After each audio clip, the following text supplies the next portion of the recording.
আসসালামু আলাইকুম সবাইকে। সবাইকে আমাদের এসএসসি লাস্ট শট রিভিশন প্রোগ্রামে রসায়নের নবম অধ্যায় অর্থাৎ অ্যাসিড ক্ষার সমতা এই অধ্যায়ের ক্লাসটাতে অনেক অনেক স্বাগতম। এই চ্যাপ্টারটা আমাদের ৬ নাম্বার চ্যাপ্টারের সাথে অর্থাৎ মোলের ধারণা ও রাসায়নিক গণনা যে অধ্যায়টা আছে সে চ্যাপ্টারটার সাথে মোটামুটি একটু কানেক্টেড। কেন? কারণ এই অধ্যায়ের মধ্যে অম্ল, ক্ষার, লবণ, পানির বিশুদ্ধতা এই ৪টা মানে ব্রড টপিকের উপরে মেইনলি আলোচনা করা হয়। তো আমরা এই ৪টা টপিকের উপরে তার ভেতরে A to Z ডিটেইলস সম্পর্কে পড়বো, শিখবো ইনশাআল্লাহ। হ্যাঁ, আমি তো বলেই দিলাম সিকোয়েন্সটা কেমন হবে। অম্ল, ক্ষার, লবণ, তারপরে আমরা যে পড়বো হচ্ছে খাদ্য না বেসিক্যালি ক্ষারক। তারপরে যে পড়বো হচ্ছে আমরা আমাদের যেই যেটার কথা বললাম তোমাকে, অম্ল, ক্ষারক, লবণ পড়বো। তারপরে হচ্ছে পানির বিশুদ্ধতা, অ্যাসিড বৃষ্টি ওটার সাথে আর কি কানেক্টেড। ওর ভিতরে আর কি জিনিসগুলা যুক্ত আছে। তো আমি যেটা তোমাদেরকে বলতেছিলাম, এই সংক্রান্ত পড়াশোনা কমপ্লিট করার জন্য আমরা প্রত্যেকটা তোমার বইয়ের মধ্যে যতটুকু রয়েছে ইনশাআল্লাহ ডিপ ইন ডিটেইলসের ভিতরে ঢুকবো। প্রত্যেকটা জায়গা দেখে, দেখে যাবো, শিখে, শিখে যাবো এবং ৬ নাম্বার চ্যাপ্টারের সাথে প্রায় সময় মানে ৬ নাম্বার থেকে সেপারেট একটা কোয়েশ্চেন হয়। আবার ৬ এর সাথে ৯ কে কানেক্ট করে একটা করে কোয়েশ্চেন করার চিন্তাভাবনা থাকে স্যারদের মধ্যে। ৯ থেকে সেপারেট কোয়েশ্চেন খ বা গ, ঘ এর মধ্যে একটা এবং এসকিউ এর ভিতরে আর এমসিকিউ এর ভিতরে তো আছেই। ওকে? বাট ট্রুলি বলতে গেলে একটা টোটাল ১৬ সিকিউ কোয়েশ্চেন এখান থেকে পাওয়ার চান্সেস একটু কম, বাট ছেড়ে দেওয়া যায় না। ওকে? চলো তাহলে আমরা শুরু করি। তোমার সাথে পুরো ক্লাস জুড়ে আমি থাকবো আশিকুল ইসলাম খান ভাইয়া, পড়াশোনা করতেছি ঢাকা ইউনিভার্সিটিতে। চলো। প্রথমে আমরা যে জিনিসটাকে পড়বো সেটা হচ্ছে আমাদের অ্যাসিড অর অম্ল। অম্ল। তো আমাদেরকে অম্ল বুঝতে গেলেই প্রথমত তার ডেফিনেশনটা আসলে বুঝতে হয় একটু যে ভাইয়া এটার মানে এটার কি ডেফিনেশন কি, মানে এটার সংজ্ঞাটা কি।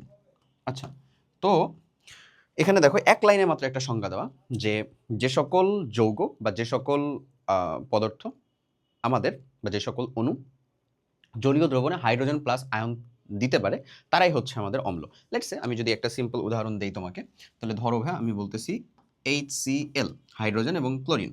ওকে, এটা একটা যৌগ। কি যৌগ গঠন করে এটা বলো তো ভাই? অবশ্যই হাইড্রোক্লোরিক অ্যাসিড। একে যদি আমি পানির ভিতরে দ্রবীভূত করি, ধরো আমি পানি এর মধ্যে পানি যুক্ত করলাম প্লাস H2O, তাহলে ও কি করবে আসলে H প্লাস আয়ন দিবে প্লাস ক্লোরাইড মাইনাস আয়ন দিবে। এটা হয়ে যাবে ভাই অ্যাকুয়াস অবস্থা, এটা হয়ে যাবে তার অ্যাকুয়াস অবস্থা। তো এই একটা সংজ্ঞার উপর বেস করে বলা হচ্ছে যে এই হচ্ছে অম্ল। এখানে কি সংজ্ঞাটা শেষ? টু বি অনেস্ট না। অম্লের যত সকল বৈশিষ্ট্য আছে সকল বৈশিষ্ট্যকে একত্রিত করে সংজ্ঞাটা দিতে পারলে সেটা হচ্ছে বেস্ট। সকল বৈশিষ্ট্য কি কি? আচ্ছা, প্রথমত এটা একটা যে জলীয় দ্রবণে, ধরো আমি লিখতেছি, দেখো তুমি এই জিনিসগুলো আমার সাথে সাথে হচ্ছে লিখে যাবা। হ্যাঁ, জলীয় দ্রবণে হাইড্রোজেন প্লাস আয়ন দিবে, জলীয় দ্রবণে হাইড্রোজেন প্লাস আয়ন দেয়। ওকে, এইটা লেখা আছে কিন্তু স্লাইডে লেখা আছে, বাট স্টিল আমি লিখে লিখে পড়াতে চাচ্ছি কারণ এই জিনিসগুলাই গুরুত্বপূর্ণ, এই জিনিসগুলাই ধরতে পারাটা জরুরি তোমার জন্য। ওকে, জলীয় দ্রবণে হাইড্রোজেন প্লাস আয়ন দেয়। এ কি করে ভাই? নীল লিটমাস পেপারকে লাল করে, নীল লিটমাসকে লাল করবে, লাল করে। ওকে, ধাতুর সাথে ক্ষয়কারী বিক্রিয়া দেয়, বুঝছো? মানে ধাতুর ক্ষয় করে, আসলে ক্ষয়কারী বিক্রিয়া দেয়, হাইড্রোজেন গ্যাস বের করে, হাইড্রোজেন গ্যাস বের করে, হাইড্রোজেন আয়ন হয়ে গেছে, হাইড্রোজেন গ্যাস বের হয়। ওকে, এটা হলো। আচ্ছা, 3টা লিখলাম আমি।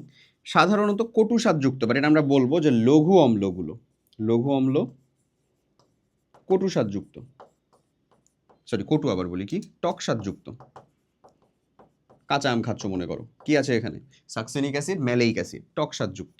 ওকে, আরেকটা দিতে হবে না? ক্ষারের সাথে যদি বিক্রিয়া করে সে, তাহলে সে কি তৈরি করে বলো তো? ক্ষারের সাথে বিক্রিয়ায়, এটাই তো 4 ছিল, এটা 5, এটা 4 ছিল, তাহলে ক্ষারের সাথে বিক্রিয়ায় লবণ পানি উৎপন্ন করে। এতগুলা বৈশিষ্ট্য লবণ পানি উৎপন্ন করে, বা বলতে পারো হচ্ছে প্রশমন বিক্রিয়া দেয়। আরো যদি বলতে চাও যে প্রশমন বিক্রিয়া দেয়, আরো বলতে পারো হচ্ছে এরকম যে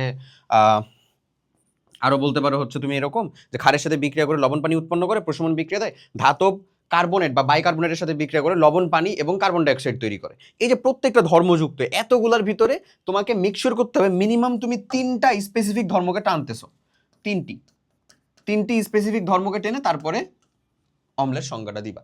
তাহলে তুমি বলবা যে সকল রাসায়নিক পদার্থ পানিতে দ্রবীভূত হয় হাইড্রোজেন প্লাস আয়ন দেয়, এটা মেজর, এটা দরকার। নীল লিটমাসকে লাল করে মেজর, দুইটা, 2 নাম্বারটা।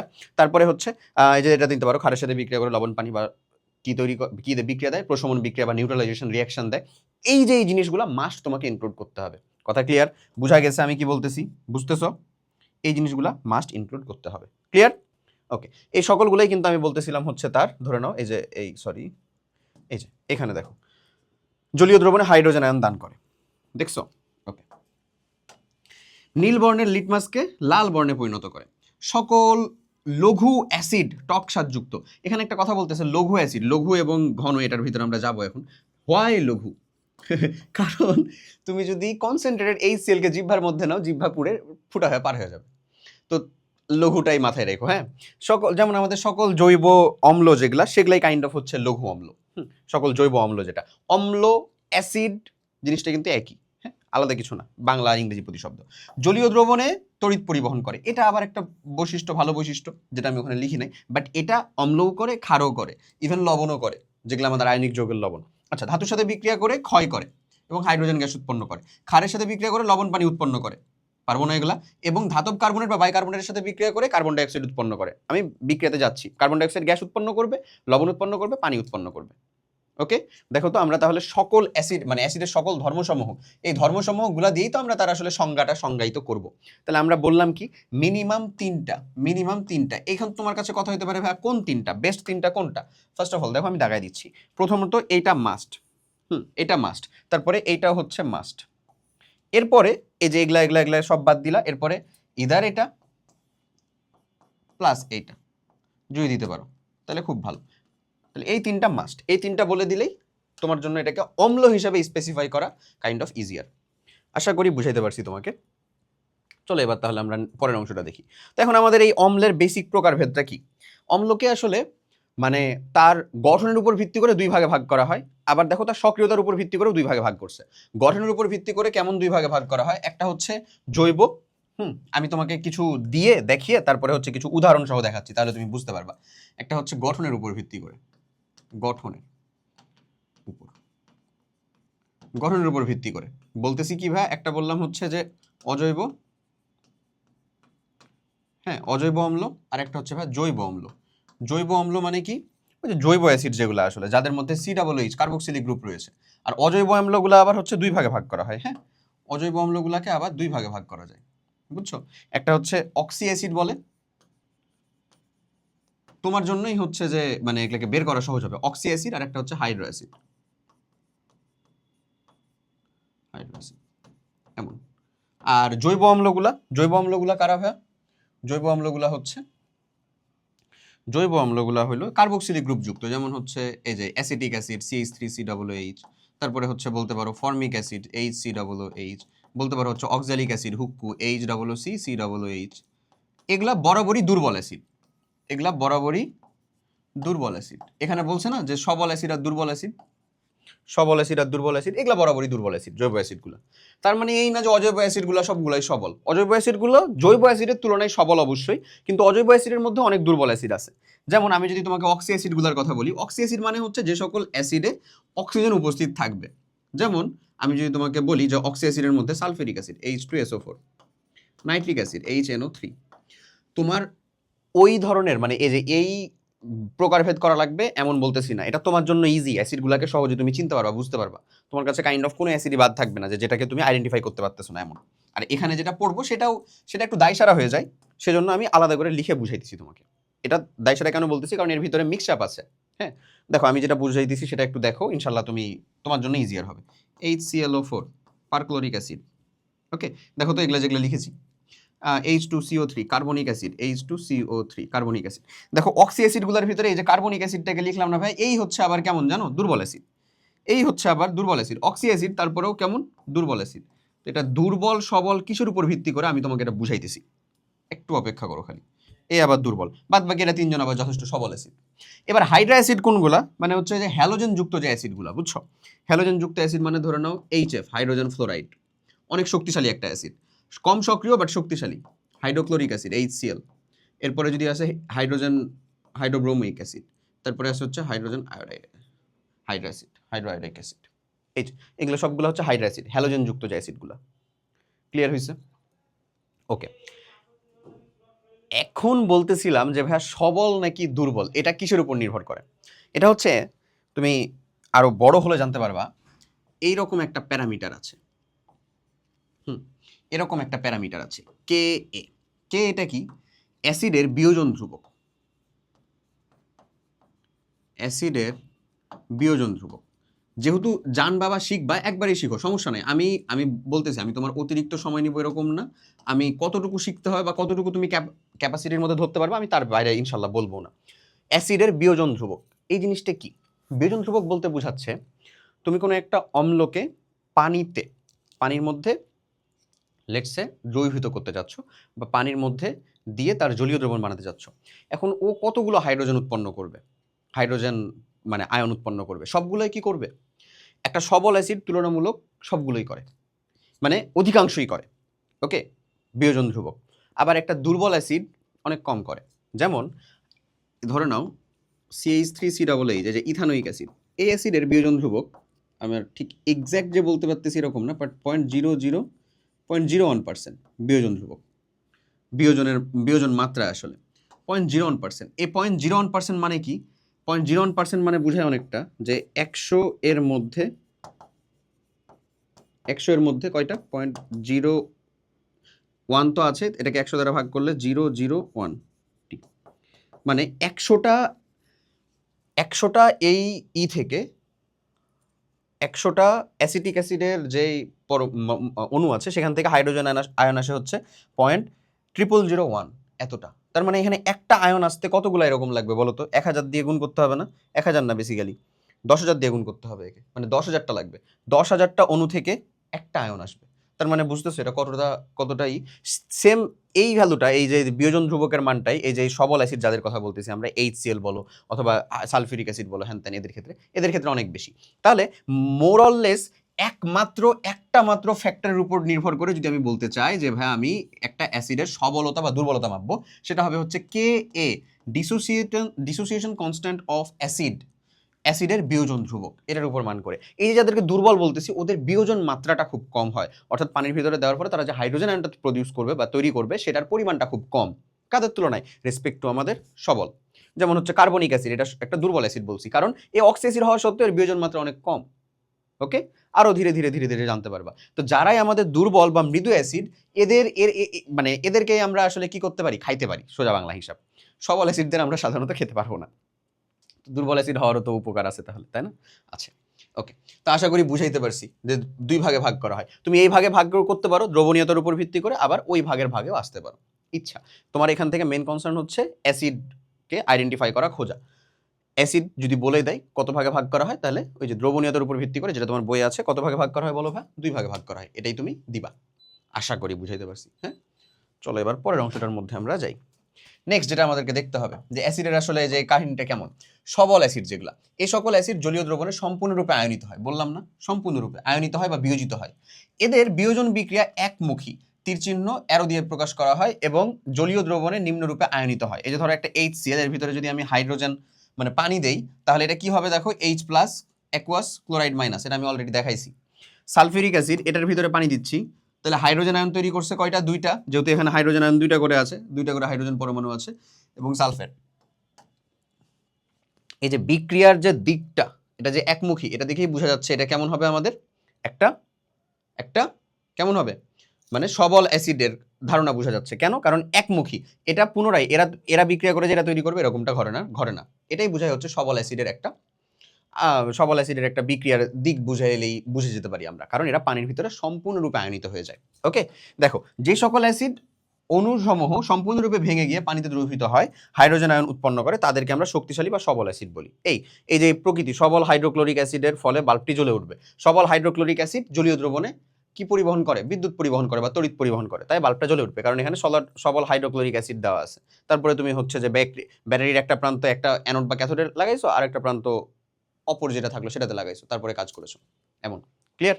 বুঝা কি গেছে এই জিনিস? ওকে, আচ্ছা। একইভাবে যদি আমি এখন দুর্বল অ্যাসিডের কথাটা বলি, তাহলে দুর্বল অ্যাসিড কি করবে? সম্পূর্ণরূপে বিয়োজিত হবে না এবং এটাকে উভমুখী চিহ্ন দ্বারা আমরা প্রকাশ করি।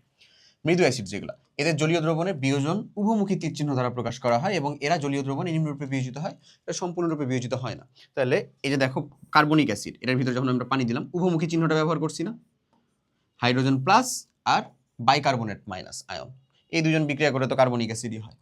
ওকে, এগেন অ্যাসিটিক অ্যাসিড বা ইথানোয়িক অ্যাসিড, এ যখন পানির সাথে বিক্রিয়া করতেছে same to same hydrogen plus আর এই যে ইথানয়েড আয়নটা বা অ্যাসিডের আয়নটা সেটা মাইনাস, অ্যাকোয়াস সলিউশন। ওকে, এই যে উভমুখী চিহ্ন দিয়ে বুঝতে পারতেছি এটা হচ্ছে মৃদু। ঠিক আছে, এখানে বাল্বটা জ্বলবে বাট মৃদু, কম আলো দিবে। যে সকল অ্যাসিড অনুসমূহ আংশিক বিয়োজিত হয়ে পানিতে হাইড্রোজেন আয়ন উৎপন্ন করে তাদেরকে মৃদু বা দুর্বল অ্যাসিড বলে। তাহলে ওই এক আমার কে এর মানের উপর ভিত্তি করে এগুলো আসতেছে না ভাই। এখন আমাদের কি কে এর মানগুলো মুখস্থ রাখা লাগবে, মনে রাখা লাগবে না, সিম্পলি তোমার অন্তত এই নবম দশম শ্রেণীতে লাগবে না, তুমি সিম্পলি মাথায় রাখবা যে যেগুলো আমাদের দুর্বল অ্যাসিড তাদের কে এর মানটা অনেক কম হয়, আর যেগুলো আমাদের সবল অ্যাসিড তাদের কে এর মানটা অনেক বেশি হয়। হ্যাঁ, তারা মানে তারা সম্পূর্ণরূপে দেখা যায় পানিতে বিয়োজিত হয়ে যায়, আর যাদের যেগুলো আমাদের দুর্বল অ্যাসিড সেগুলো সম্পূর্ণরূপে পানিতে বিয়োজিত হয় না। ওকে ওকে, তারপরে ছিল হচ্ছে যে কোথায় কোন অ্যাসিড থাকবে। এই জায়গার ভিতরে খুব গুরুত্বপূর্ণ কিছু আছে, যেমন ধরো সফট ড্রিঙ্ক, যেগুলো তুমি জানোই সেগুলোর কথা আমি আগে বলে দিচ্ছি। লেটস অ্যাজিউম যদি আমরা বলি হচ্ছে সফট ড্রিঙ্ক, সফট ড্রিঙ্কের কথা বলতে গেলে তুমি এটা জানোই। সফট ড্রিঙ্কের মধ্যে কি থাকে, কার্বনিক অ্যাসিড থাকে, কার্বনিক অ্যাসিড সফট ড্রিঙ্কস যেটা আমরা প্রায়ই খাই, বেভারেজ টাইপের যেটা। আবার বললো না কিন্তু ফ্রুটো জুস টুসের ভিতরে কিন্তু আবার থাকে না, যেটাকে খুললেই দেখবা হচ্ছে যে ফুস করে একেবারে কার্বন ডাইঅক্সাইড বের হয়ে গেল। এটা বেসিক্যালি পানির মধ্যে উচ্চ প্রেসারে কার্বন ডাইঅক্সাইডকে দ্রবীভূত করে রাখা হয়। ওকে, টমেটো, তেঁতুল, কমলালেবু, চায়ের মধ্যে কোন অ্যাসিড থাকে দেখো তো, ট্যানিক অ্যাসিড। আচ্ছা, তারপরে ভিনেগার, দুধ, ভিনেগারে থাকে হচ্ছে ইথানোয়িক অ্যাসিড বা অ্যাসিটিক অ্যাসিড, এটাও আমরা জানি, এটা আমাদের আচার সংরক্ষণের কাজে লাগে।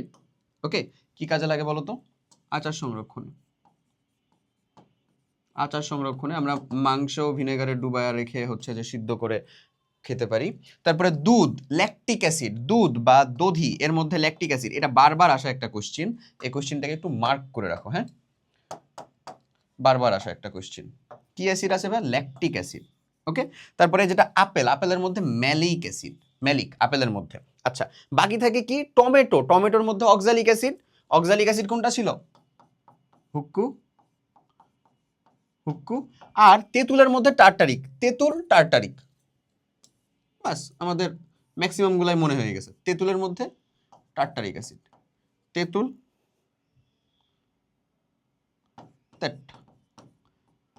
তেঁতুল টার্টারিক অ্যাসিড। ওকে, আর কমলা লেবু বা আমাদের যেটা লেবু, যেটা আমরা হচ্ছে ধরো বা লেবু, এই লেবুর ভিতরে থাকে হচ্ছে সাইট্রিক অ্যাসিড, এটা আমাদের খুব জানা কথা, সাইট্রিক অ্যাসিড। ডান, মনে রাখতে পারবো তাহলে। যদি আমাকে বলে হচ্ছে যে টমেটোর মধ্যে কি আছে, আমাদের অক্সালিক অ্যাসিড, টার্টারিক অ্যাসিড কোথায়, তেঁতুলে, লেবু বা যেটা শুধু কমলা লেবু সেটার ভিতরে কি আছে, সাইট্রিক অ্যাসিড।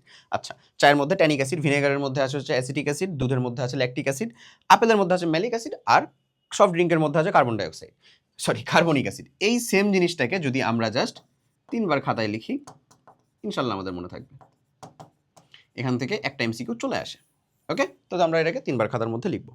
আচ্ছা, তারপরে এই জিনিস অলরেডি আমরা ডান বলছি। এখন একবার চেষ্টা করো তো, ভিডিওটা এখানে পজ করো, ক্লাসটা এখানে পজ করো, তারপরে অ্যাসিডের ম্যাক্সিমাম যে সকল তুমি জিনিসপাতি পড়লা সেটাকে মনে করতে পারো কিনা একটু চেষ্টা করে দেখো। তারপরে আমরা অ্যাসিডের কিছু বিক্রিয়া দেখবো, তাহলে আমাদের অ্যাসিড পোর্শন শেষ। তারপরে ক্ষার পড়বো এইরকমভাবেই, এই আঁচলে ক্ষারের পোর্শন শেষ হবে। পানির বিশুদ্ধতার মানদণ্ড পড়বো, অ্যাসিড বৃষ্টি পড়বো ওখানে, ডান। লবণ আছে মধ্যখানে একটু, ওটুকু অতটাও মানে খুব বেশিক্ষণ তোমার জায়গা নিবে না, তাহলেই হয়ে যাবে। বলো, মনে করতে পারতেছো কি কি ছিল, মনে করো, আমার সাথেই মনে করো। প্রথমত জলীয় দ্রবণে হাইড্রোজেন প্লাস আয়ন দিবে, সবলরা সবগুলোই দিবে, দুর্বলরা কম দিবে। ওকে, বাট দিবে। পরেরটা, নীল লিটমাসকে লাল লিটমাসে পরিণত করবে। আচ্ছা, এখানে একটা কনসেপ্টে ঝামেলা হয় না যে নীলকে লাল কে করবে আর লালকে নীল কে করবে? নীলকে লাল করে হচ্ছে অ্যাসিড বা অম্ল, আর ক্ষার লালকে নীল করে, তাই না? তো সবসময় মাথায় রাখবা, তুমি তোমার মায়ের বোনকে কি বলো বলো তো, খালা, খালাম্মা বলে, অনেকে খালা বলে। এই খালা দিয়ে মনে রাখতে পারো, এটা আমাকে এসএসসিতে শিখাইছিল, আমার ফুপু শিখাইছিলেন একজন ফুপু শিখাইছিলেন খালার ব্যাপারে। তো খা মানে হচ্ছে খার লালকে নীল করবে, লালকে নীল। ওকে, ডান। তাহলে লাল খালা, খার লালকে নীল করলে নীলকে লালকে করবে রে, অম্ল। তো এটা দিয়েও মনে রাখতে পারো। ওকে ভাই, আচ্ছা, তাহলে এটা গেল। তারপরে ছিল হচ্ছে আমাদের কি, মৃদু যত সকল অ্যাসিড আছে সবগুলাই টকসাদযুক্ত। ওকে, 3টা গেল। তারপরেরটা ছিল হচ্ছে আমাদের যে ধাতুর সাথে বিক্রিয়া করে ক্ষয়কারী বিক্রিয়া দেয়। ওকে, 4টা হাইড্রোজেন গ্যাসও উৎপন্ন করে। তারপরে পানি মানে কি বলে ক্ষারের সাথে বিক্রিয়া করলে বা ধাতব অক্সাইড বা হাইড্রোক্সাইডের সাথে বিক্রিয়া করলে আমাদের কি তৈরি করে সে? ধাতব অক্সাইড বা হাইড্রোক্সাইডের সাথে লবণ পানি উৎপন্ন করে এবং প্রশমন বিক্রিয়া দেয়। কার্বনেটের সাথে বিক্রিয়া করে কার্বন ডাইঅক্সাইড গ্যাস তৈরি করবে এবং লবণ পানি উৎপন্ন করবে। এই ছিল হচ্ছে মোরাললেস। আর জলীয় দ্রবণে তড়িৎ পরিবহন করে, এটা সবাই অম্লও করবে ক্ষারও করবে। ওকে, ডান। অ্যাসিডের বিক্রিয়া সমূহ, আমরা এই বিক্রিয়াগুলো দেখব। দেখো, সক্রিয় ধাতুর সাথে বিক্রিয়া, আমাদের যে সকল অ্যাসিড রয়েছে তাদের যে বিক্রিয়া সমূহ, সক্রিয় ধাতুর সাথে বিক্রিয়া দেখব, ধাতব কার্বনেটের সাথে লঘু অ্যাসিডের বিক্রিয়া দেখব, ধাতব বাইকার্বনেটের সাথে লঘু অ্যাসিডের বিক্রিয়া দেখব, ধাতুর হাইড্রোক্সাইডের সাথে অ্যাসিডের বিক্রিয়া দেখব। ভাই, ধাতব কার্বনেট, বাইকার্বনেট এবং ধাতব অক্সাইড, হাইড্রোক্সাইড, এই যে চারটা আছে না, এই চারটাই হলো প্রশমন বিক্রিয়া। প্রশমন বিক্রিয়া কার সাথে হয়? লবণ পানি উৎপন্ন করে এবং কার সাথে বিক্রিয়া হয় বলতো? অম্লের সাথে ক্ষারের বিক্রিয়া। তো এখানে প্রত্যেকটা তো লঘু অ্যাসিডের সাথে বিক্রিয়া বা অ্যাসিডের সাথে বিক্রিয়া, ও পাশেরটা তাহলে কি? নিশ্চয়ই ও ক্ষার, মানে ধাতব কার্বনেট, বাইকার্বনেট ও ক্ষার, ধাতব অক্সাইড, হাইড্রোক্সাইড ও ক্ষার। আচ্ছা, প্রশমন বিক্রিয়া চারটাই হচ্ছে ভাই প্রশমন বিক্রিয়া। চারটা প্রশমন বিক্রিয়ার মধ্যে প্রথম যে দুইটা, এইখানে প্রোডাক্ট তৈরি হবে হচ্ছে কার্বন ডাইঅক্সাইড গ্যাস, হ্যাঁ, প্লাস লবণ প্লাস পানি। ওকে, আচ্ছা, পরের যে দুইটা বিক্রিয়া আছে, পরের দুইটা মানে প্রথম বিক্রিয়া দুইটা কাজ ছিল ধাতব কার্বনেট এবং বাইকার্বনেটের সাথে বিক্রিয়া। আমি যাচ্ছি, আমি ডিটেলস দেখাবোই। পরের যে দুইটা আছে, পরের দুইজন ধাতুর অক্সাইড আর হাইড্রোক্সাইডের সাথে বিক্রিয়াতে কি কি তৈরি করবে? লবণ প্লাস পানি। একটু মাথায় রাখবা, একটু, তাইলেই হয়েছে। এখানে কার্বন ডাইঅক্সাইড তৈরি করার জন্য কার্বনেট নাই, সো এটা তৈরি হবে না, বাট লবণ আর পানি তৈরি হবে। আচ্ছা, তারপরে সক্রিয় ধাতুর সাথে বিক্রিয়াতে এখানে যে জিনিসটা তৈরি করবে সেটা হচ্ছে ওই ধাতুর লবণ,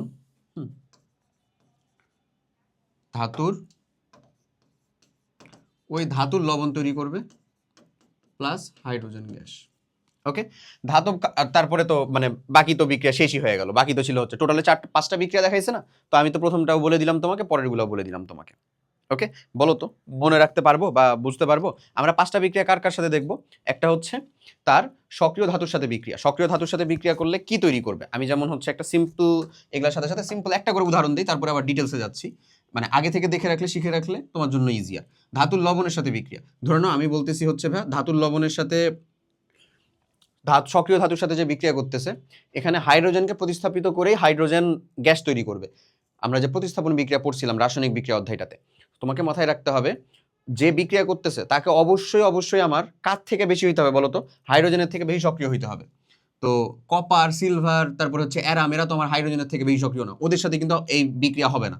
এই জন্যই বলছে সক্রিয় ধাতুর সাথে বিক্রিয়া। ধরো আমার সোডিয়ামের সাথে বিক্রিয়া করতেছে, সোডিয়ামের সাথে সালফিউরিক অ্যাসিড বিক্রিয়া করতেছে, ক্ষয়কারী একটা বিক্রিয়া দিবে এবং এখানে যে জিনিসটা ঘটবে সিম্পল প্রতিস্থাপন বিক্রিয়া। কি হবে বলতো? এই যে এই পাবলিক, এই আমাদের যে এ আছে সোডিয়াম, এই হাইড্রোজেনটাকে প্রতিস্থাপিত করে দিবে। ওকে, দিয়ে এখানে যে জিনিসটা তৈরি হবে সেটা হচ্ছে আমাদের sodium sulphate plus hydrogen gas evolve হয়ে যাবে এবং এখানে 2 মোল দিলে তোমার জন্য বিক্রিয়াটা সমতা হয়ে গেল। ডান, এটাই বলছিলাম আমি। দেখো তো ধাতুর লবণ, সোডিয়াম সালফেট কি একটা ধাতুর লবণ না? প্লাস হাইড্রোজেন গ্যাস হয়েছে। ওকে, কার্বনেট বা বাইকার্বনেটের সাথে বিক্রিয়ায় যদি আমি এখন কার্বনেট বাইকার্বনেটের বিক্রিয়ার একটা উদাহরণ দেই, তাহলে আমরা দিব হচ্ছে, ধরো প্রথমে ক্যালসিয়াম কার্বনেটের বিক্রিয়া দিচ্ছি, ক্যালসিয়াম কার্বনেটের সাথে HCl এর বিক্রিয়া দিচ্ছি। হ্যাঁ,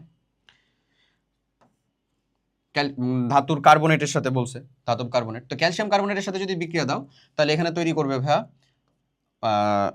ক্যালসিয়াম ক্লোরাইড। এই যে লবণ প্রথমে দিলাম, তারপরে পানি দিলাম, তারপরে হচ্ছে কার্বন ডাইঅক্সাইড গ্যাস। এই যে বিক্রিয়া, তুমি কার্বন ডাইঅক্সাইড গ্যাসও আগে দিতে পারতা, ইচ্ছা তোমার। ওই কার্বন ডাইঅক্সাইড গ্যাস দিয়ে তুমি এখানে হচ্ছে শেষে লিখবা তো যে উড়ে গেল সেটা, তাই ওটাকে পরে লিখছি আমি। এটা হয়ে গেল কেমন? এই 2 নাম্বারের বিক্রিয়া। আমি যদি 3 নাম্বারটাকে টানতে চাই, হ্যাঁ, তাহলে 3 নাম্বারটাকে টানতে গেলে আমরা লিখবো, দেখো বাইকার্বনেটের কথা বলছে না, সোডিয়াম বাইকার্বনেট দাও, খাবার সোডা, প্লাস হচ্ছে HCl দাও। সেম এখানেও কি কি তৈরি করবে বলছিলাম? কার্বন ডাইঅক্সাইড, লবণ, পানি। এখানে লবণটা হচ্ছে কি? Sodium chloride. এই যে এখানকার সোডিয়াম, এখানকার ক্লোরিন, সোডিয়াম ক্লোরাইড প্লাস পানি, প্লাস কি হবে? Carbon dioxide. ডান। ওকে, আবার যদি আমি এখন বলি যে আমার এই বিক্রিয়াটা একটু দেখতে হবে ভাইয়া, কার? ধাতব হাইড্রোক্সাইডের সাথে বিক্রিয়া দাও, সোডিয়াম হাইড্রোক্সাইড বা একে তো দিলা অনেকবার, ম্যাগনেসিয়াম হাইড্রোক্সাইড দাও,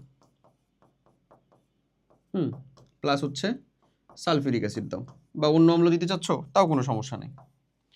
তো এরপরে যদি একে দাও তাহলে এখানে থাকবে কি, ম্যাগনেসিয়াম সালফেট প্লাস পানি। ওকে, এই ডান, ঠিক আছে না? আচ্ছা, তারপরে যদি বলো যে ভাইয়া তারপরে লাস্ট এই বিক্রিয়াটা, এই বিক্রিয়া বলছিল কি, ধাতব অক্সাইডের সাথে ক্যালসিয়াম অক্সাইড দাও, চুন প্লাস HCl দাও, তাহলে কি তৈরি হবে, লবণ তৈরি হবে আর পানি তৈরি হবে। 2 মোল দিয়ে দাও, বাস ডান, শেষ। যত ধরনের বিক্রিয়ার কথা আমরা দেখবো বললাম, আগেই আমরা সামারি দেখে ফেলছি। এখন এগুলাকে তোমার ধরে রাখতে পারলে হয়েছে খালি। আমি তো প্রথমেই ধরো হচ্ছে যে ম্যাপ দিয়ে দিচ্ছি যে কি কি তৈরি হবে, ওটুকু যদি লিখে টিখে তুমি এই ডিটেলসটা পড়ো, ডিটেলসটার ভিতরে ঢোকো, তাহলে আর কিছু লাগে? আর কিছু লাগে? উত্তর করো, কিচ্ছু লাগে না। তো এইখানে দেখো কি বলে, এখানে বলে সক্রিয় ধাতুর সাথে লঘু অ্যাসিডের যে বিক্রিয়া, সেটা সক্রিয়, ধাতুটা সক্রিয় হবে কার থেকে, হাইড্রোজেনের থেকে সক্রিয় হতে হবে। আমরা সক্রিয়তা সিরিজটা পড়ছিলাম না, কে না কে ম্যাগাইভার, কে না কে ম্যাগাইভার এলো যেন ফিরে পেলো হারানো কিছু আগে। তো ভাইয়া আমার ভালো করে বুঝো, এই যে হাইড্রোজেন, হাইড্রোজেনের উপরে যারা, তারা সবাই হাইড্রোজেনের থেকে সক্রিয়, ওরা সবাই অ্যাসিডের সাথে বিক্রিয়া করে হাইড্রোজেনকে সরাইতে পারবে। মাগার এই যে কপারের নিচে, হাইড্রোজেনের নিচে যে কপার, সিলভার, অ্যারাম, এরা হাইড্রোজেনকে সরাতে পারবে না। তারপরে এই যে দেখো বিক্রিয়া দিচ্ছে, ধাতু প্লাস অ্যাসিড দিয়ে লবণ আর হাইড্রোজেন গ্যাস তৈরি হয়েছে।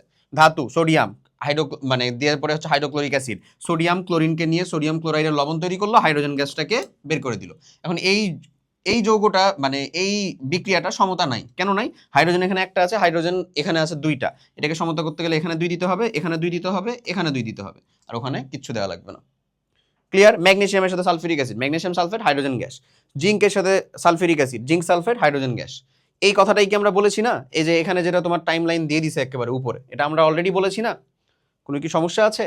দেখো সক্রিয়তার সিরিজ অনুসারে আবারও বলি, যেগুলো উপরে হাইড্রোজেন অপেক্ষা অধিক সক্রিয় ধাতু, লিনাকে, তারপরে হচ্ছে যে সবগুলা নিকেল, লেড, এর সাথে লঘু অ্যাসিডের বিক্রিয়া করে সংশ্লিষ্ট ধাতুটির লবণ এবং হাইড্রোজেন গ্যাস উৎপন্ন হবে।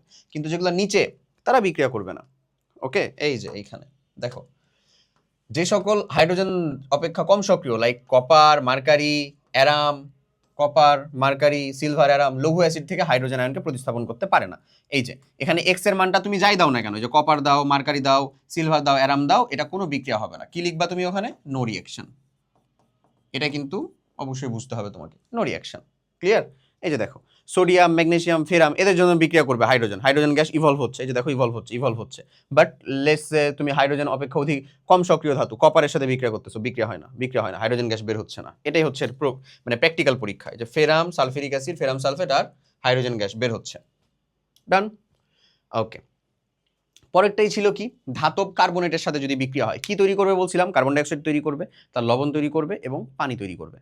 ওকে, ধাতব কার্বনেটের সাথে বা বাইকার্বনেটের সাথে, অক্সাইডের সাথে বা হাইড্রোক্সাইডের সাথে যে বিক্রিয়াগুলো, এগুলো প্রশমন বিক্রিয়া, লবণ আর পানি উৎপন্ন করবেই। বাইকার্বনেট আর কার্বনেটের সাথে হলে এক্সট্রা কার্বন ডাইঅক্সাইড তৈরি করবে, অক্সাইড বা হাইড্রোক্সাইডের সাথে এক্সট্রা কার্বন ডাইঅক্সাইড তৈরি করবে না, এই বলছি। ওকে, তো এখানে বলছে ধাতব কার্বনেটের সাথে লঘু অ্যাসিডের বিক্রিয়া, লঘু অ্যাসিড ধাতব কার্বনেটের সাথে বিক্রিয়া করে লবণ, পানি ও কার্বন ডাইঅক্সাইড উৎপন্ন করে। ক্যালসিয়াম কার্বনেটের সাথে HCl বিক্রিয়া করে, এটা তো অলরেডি আমি নিজেই দেখাইছি। ক্যালসিয়াম কার্বনেট, যেটাকে বলি হচ্ছে আমরা চুনা পাথর, এর নামটা কি? চুনা পাথর। এই চুনা পাথরের সাথে HCl বিক্রিয়া করে ক্যালসিয়াম ক্লোরাইড, পানি এবং কার্বন ডাইঅক্সাইড তৈরি করে। ওকে, উৎপন্ন কার্বন ডাইঅক্সাইড গ্যাসকে চুনের পানির মধ্যে চালনা করলে চুনের পানি প্রথমে ঘোলা হয়, দিয়ে এরকম একটা বিক্রিয়া হয়। চুনের পানি মানে কি ভা? কলি চুন বা ক্যালসিয়াম হাইড্রোক্সাইড, এর সাথে যদি তুমি কার্বন ডাইঅক্সাইড, এই যেটা উৎপন্ন হলো, সেটাকে যদি চালনা করো, দেখবা ক্যালসিয়াম কার্বনেট তৈরি হবে। ওকে, এগেন প্লাস পানি তৈরি হবে। দ্যাটস ওয়াই বলা হয় যে চুনের পানির প্রথমে ঘোলা হয়, চুনের পানির মধ্যে দিয়ে যদি এই কার্বন ডাইঅক্সাইডটাকে চালনা করো, ঘোলা হয়ে যাবে। ওকে, ধাতব বাইকার্বনেটের সাথে লঘু অ্যাসিডের বিক্রিয়া, এটাও সেম বলছিলাম। বাইকার্বনেট লাইক সোডিয়াম বাইকার্বনেট, ধরে নাও সোডিয়াম বাইকার্বনেট, এর সাথে আমি সালফিউরিক অ্যাসিডের বিক্রিয়া তৈরি করলাম, তাহলে সোডিয়াম সালফেট তৈরি করবে, কার্বন ডাইঅক্সাইড তৈরি করবে এবং পানি তৈরি করবে। কার্বন CO3 থেকে কার্বন ডাইঅক্সাইড তৈরি হচ্ছে, পানি তৈরি হচ্ছে, সোডিয়াম সালফেট তৈরি হচ্ছে। ডান? নাইট্রিক অ্যাসিডের সাথে বিক্রিয়া করলে সোডিয়াম নাইট্রেট, পানি, কার্বন ডাইঅক্সাইড, মানে আলটিমেট ফেজটা কি? লবণ, এই যে লবণ, পানি এবং কার্বন ডাইঅক্সাইড। ক্লিয়ার? বাইকার্বনেটের সাথে বিক্রিয়া করলে।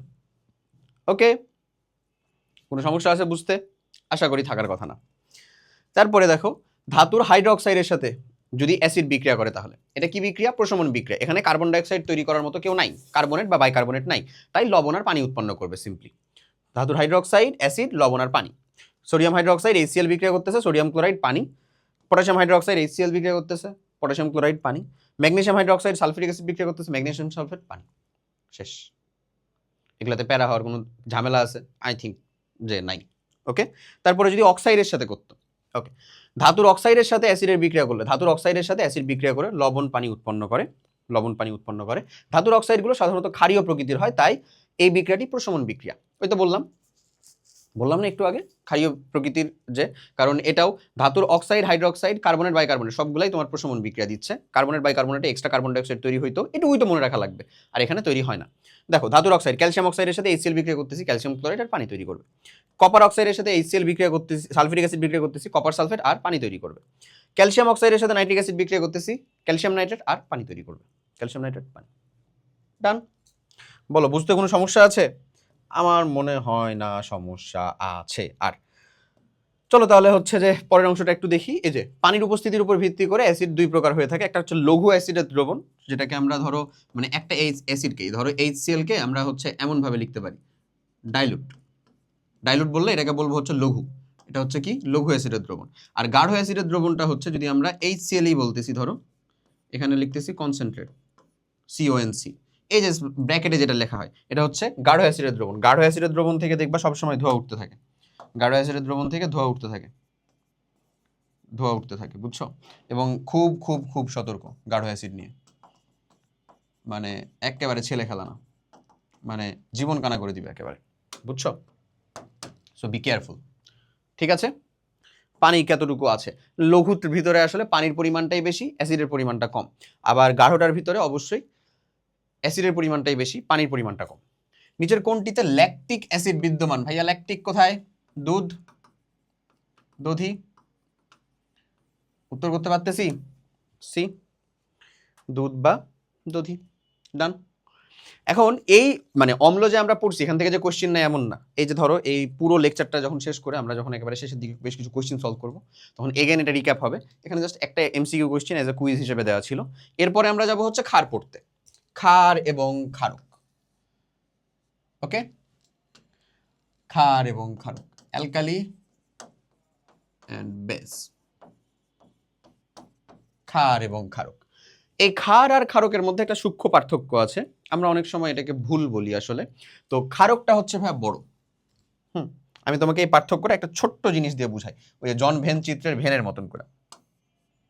ক্ষারকটা হচ্ছে ভাই বড়। এই ক্ষারকের ভিতরে একটা অংশকে বলি হচ্ছে আমরা ক্ষার। আর ক্ষারকটাই হচ্ছে মেইনলি এইটুকুকে বলবো না, আমরা বলবো হচ্ছে এই সম্পূর্ণ অংশটা হচ্ছে ক্ষারক।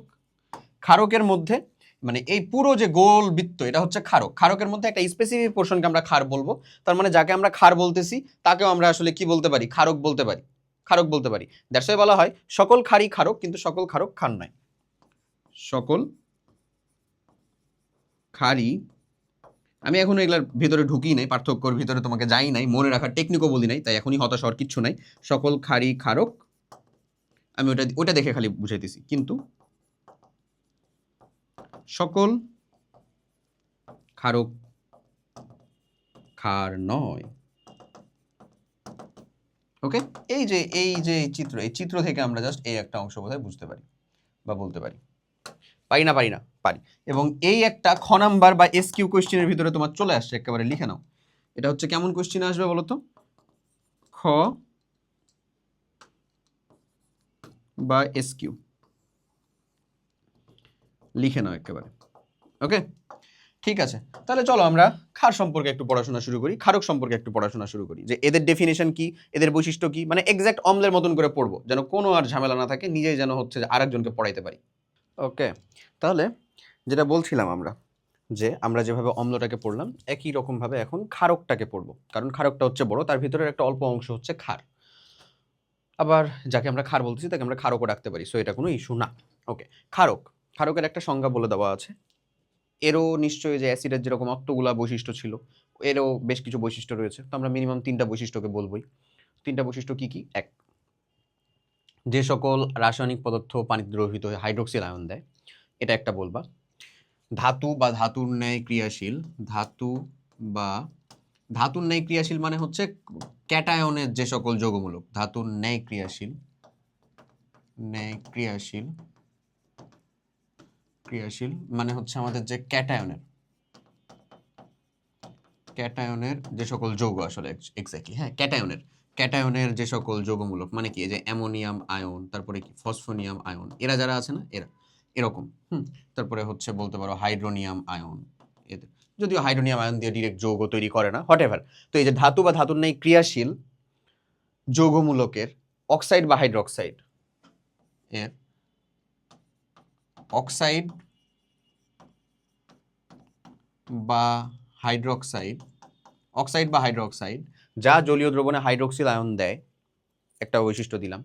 ধাতু বা ধাতুর ন্যায় ক্রিয়াশীল যৌগের অক্সাইড বা হাইড্রোক্সাইড যা জলীয় দ্রবণে হাইড্রোক্সিল মূলক দেয়, 2টা বৈশিষ্ট্য হলো। যে ক্ষার মানে যা লাল লিটমাসকে নীলে পরিণত করে, লা পড়ছিলাম, ক্ষারক লাল লিটমাসকে নীলে পরিণত করে, লাল লিটমাসকে নীলে পরিণত করে। এবং 4 নম্বর বৈশিষ্ট্যটা হচ্ছে যে অম্লের সাথে বিক্রিয়াতে লবণ পানি বা প্রশমন বিক্রিয়া দেয়, তাদেরকে আমরা ক্ষার বলি। এই যে এই সংজ্ঞাটা দিলে অ্যাপ্রোপ্রিয়েট, এখানে আর মার্ক কাটার কোনো জায়গা নাই। তাহলে প্রথমে আমরা বলে দিলাম ধাতু বা ধাতুর ন্যায় ক্রিয়াশীল, ধাতু বা ধাতুর ন্যায় ক্রিয়াশীল যৌগমূলক, ক্যাটায়ন তো না, ক্যাটায়নিক যৌগমূলক বেসিক্যালি ওগুলা, তো যৌগমূলক এরা যারা, এদের অক্সাইড বা হাইড্রোক্সাইড যা পানির সাথে বিক্রিয়া করে বা যা পানিতে বা জলীয় দ্রবণে হাইড্রোক্সিল আয়ন দেয়, 2টা হইল বৈশিষ্ট্য। যা লাল লিটমাসকে নীলে পরিণত করে, 3টা। এবং লাস্ট যে বৈশিষ্ট্যটার কথা বলতেছি, যেটা অম্লের সাথে বিক্রিয়া করে লবণ পানি তৈরি করে বা প্রশমন বিক্রিয়া দেয়, তাদেরকে আমরা কি বলতেছি ক্ষার। ওকে, দেখো সোডিয়াম হাইড্রোক্সাইড পানি দিলাম আমি, পানি দেওয়ার মাধ্যমে সোডিয়াম প্লাস আয়ন এবং হাইড্রোক্সিল মাইনাস আয়ন তৈরি হয়েছে aqueous. Magnesium hydroxide same, magnesium 2 plus ion, 2টা করে হাইড্রোক্সিল আয়ন। ওকে, এই যে এখানে বলতেছে সাধারণত, এই যে এখান থেকে দেখো, সাধারণত ধাতু বা ধাতুর ন্যায় ক্রিয়াশীল যৌগমূলকের অক্সাইড এবং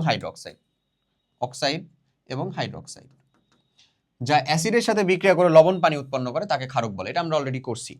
দেখো সোডিয়াম, এটা পানির সাথে বিক্রিয়া করে সোডিয়াম হাইড্রোক্সাইড, এটা হচ্ছে আমাদের সেই ক্ষার। ক্যালসিয়াম বিক্রিয়া করে ক্যালসিয়াম ক্লোরাইড তৈরি করতেছে, এটা হচ্ছে লবণ, এটা লবণ। ক্যালসিয়াম অক্সাইড, এটা হচ্ছে আমাদের ক্ষার। কেন? কারণ এই যে দেখো কি, অম্লের সাথে বিক্রিয়া করে লবণ পানি তৈরি করতেছে। ওকে, আবার পটাশিয়াম হাইড্রোক্সাইড, বলেই তো দিলাম যে অক্সাইড বা হাইড্রোক্সাইড, এটা হচ্ছে এখানকার ক্ষার, এখানকার ক্ষার।